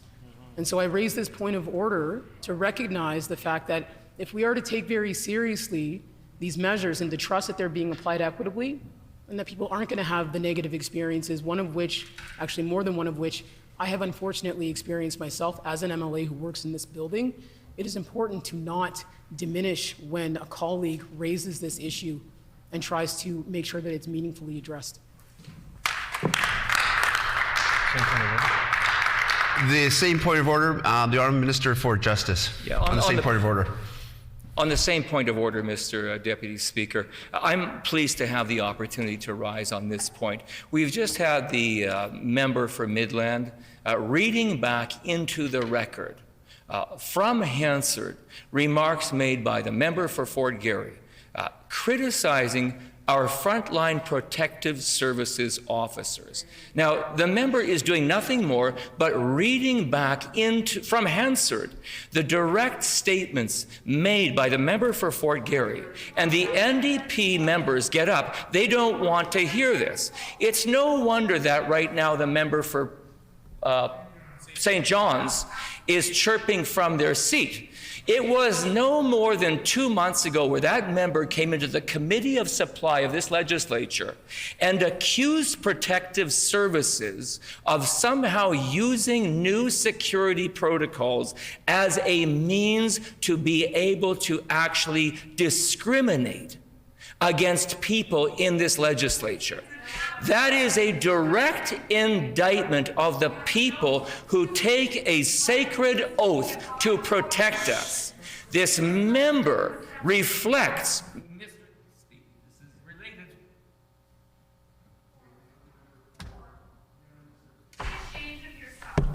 Yep. Points of order are not for debate. Yeah, the points of order are not for debate. But on the point of order, the Honourable Minister for Justice.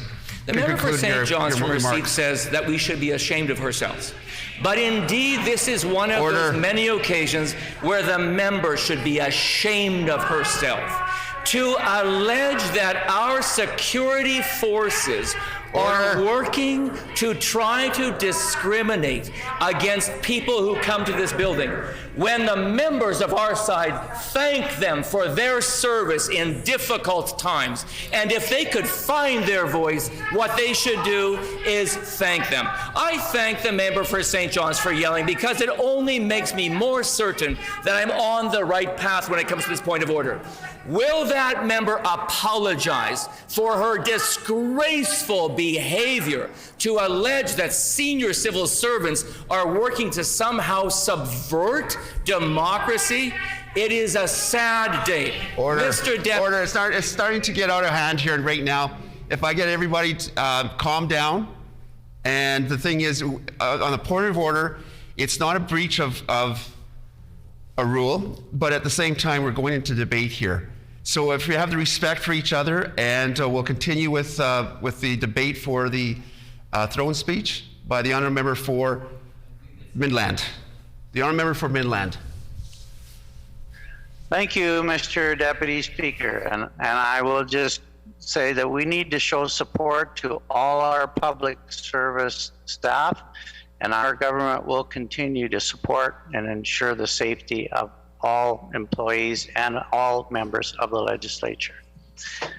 This throne speech is about improving and enriching the lives of my constituents of Midland and for all Manitobans.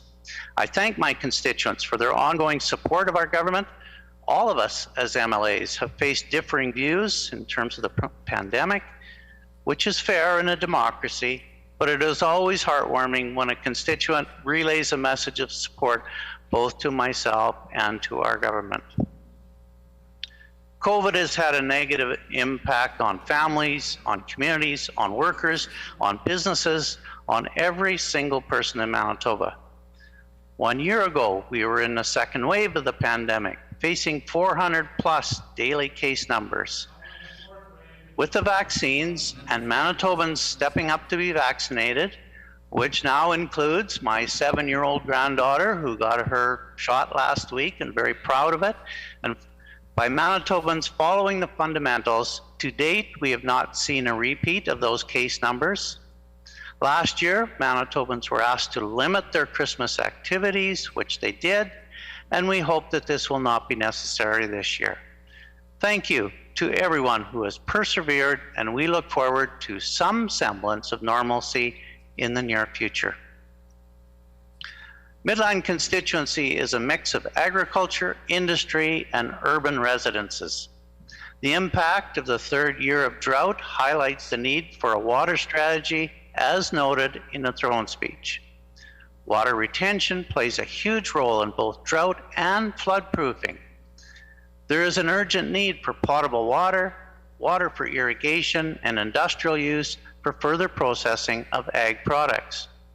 The success of companies like Maple Leaf Foods, High Life, Roquette, Simplot, McCain's, Merit Functional Foods, to name just a few, is based on a reliable feed source, and water plays a critical role in all facets from production to further processing. Industry in Midland constituency has fared well throughout the pandemic. There are supply chain issues, but this is not unique to local industry. Our government has provided over $407 million in business supports thus far. I spoke with one of our industries in Rosenart the other day, and he has more orders than they can possibly take in right now, and his biggest problem is getting raw materials for it, so it bodes well for that industry. The education tax rebate was welcomed by Manitobans, contrary to the position of the NDP, who continue to oppose any tax relief. Our government has also indexed the basic personal exemption, taking thousands of low-income Manitobans off the tax roll, something the NDP never did and continue to not support. One of our biggest challenges for employers continues to be attracting and retaining a labor force. Again, not unique to our area, but this issue is also addressed in the throne speech. Post-pandemic, we need the cooperation of the federal government to increase immigration for our provincial nominee program. Our service, hospitality, and tourism sectors in Midland continue to feel the effects of the pandemic, with business slowly beginning to return to pre-pandemic levels. Healthcare affects everyone. Thank you to our healthcare workers who have faced incredible challenges during the pandemic, and it is far from over. From personal experience, I can attest to the outstanding work done every day in our health system. As outlined in the throne speech, I look forward to our very capable health minister putting a plan into action for increasing our nursing staff and reducing the surgical backlog in the very near future. Certainly, a highlight for our area was the grand opening of the Boyne Care Holdings, the new personal care home in Carman. This has been a 5-community effort featuring a new concept in creating a home-like atmosphere for our senior residents. Our school students and staff will have stories to tell future generations of attending school during a pandemic. Let us use these experiences to improve and capture opportunities to better equip our students to enter the workforce in the future. This throne speech also commits to continue infrastructure spending at unprecedented amounts. Our roads, bridges, ditches, water and wastewater facilities are vital to meet not only today's needs, but also tomorrow's needs to build a Manitoba economy competitive with anywhere in the world. There is still a lot of work to do to repair the damage caused by the NDP to Manitoba. I'm reminded of this every day when I see the West Side Waste Line, otherwise known as Bipole 3. The billions of dollars wasted on a longer, less efficient line. Line loss alone would light the city of Brandon. This serves as a daily reminder of the NDP incompetence.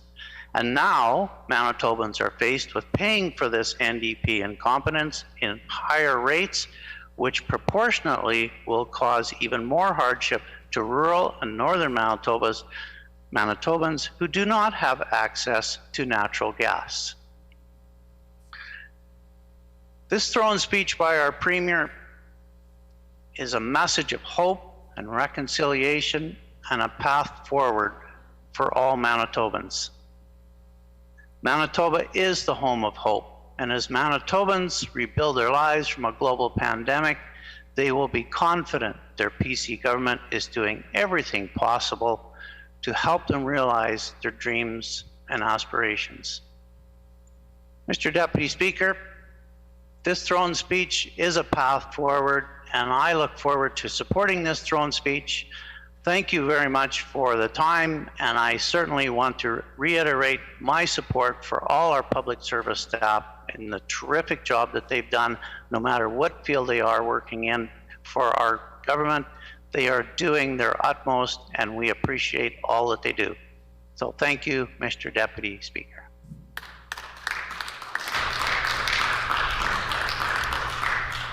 The honourable member for Burrows.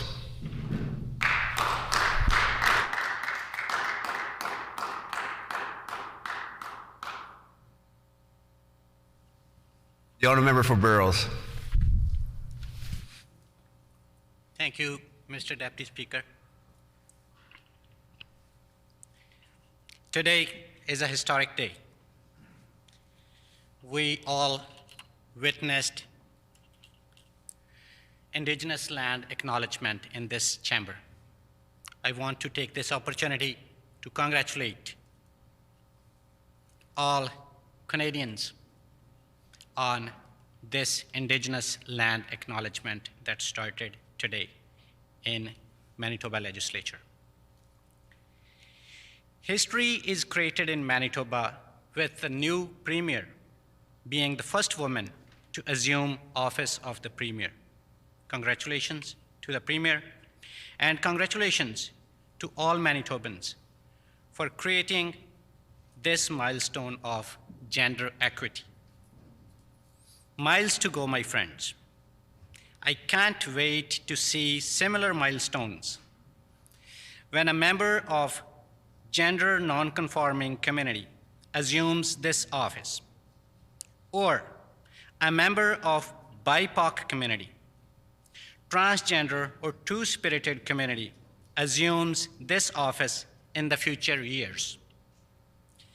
Those would be next steps towards social justice, gender equity, and inclusiveness. I would also like to mention that history is created today in India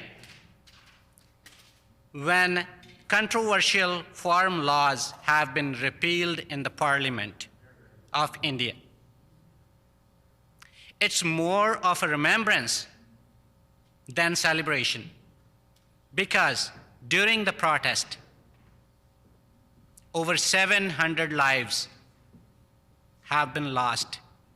Salute to those warriors who laid their lives to make this happen.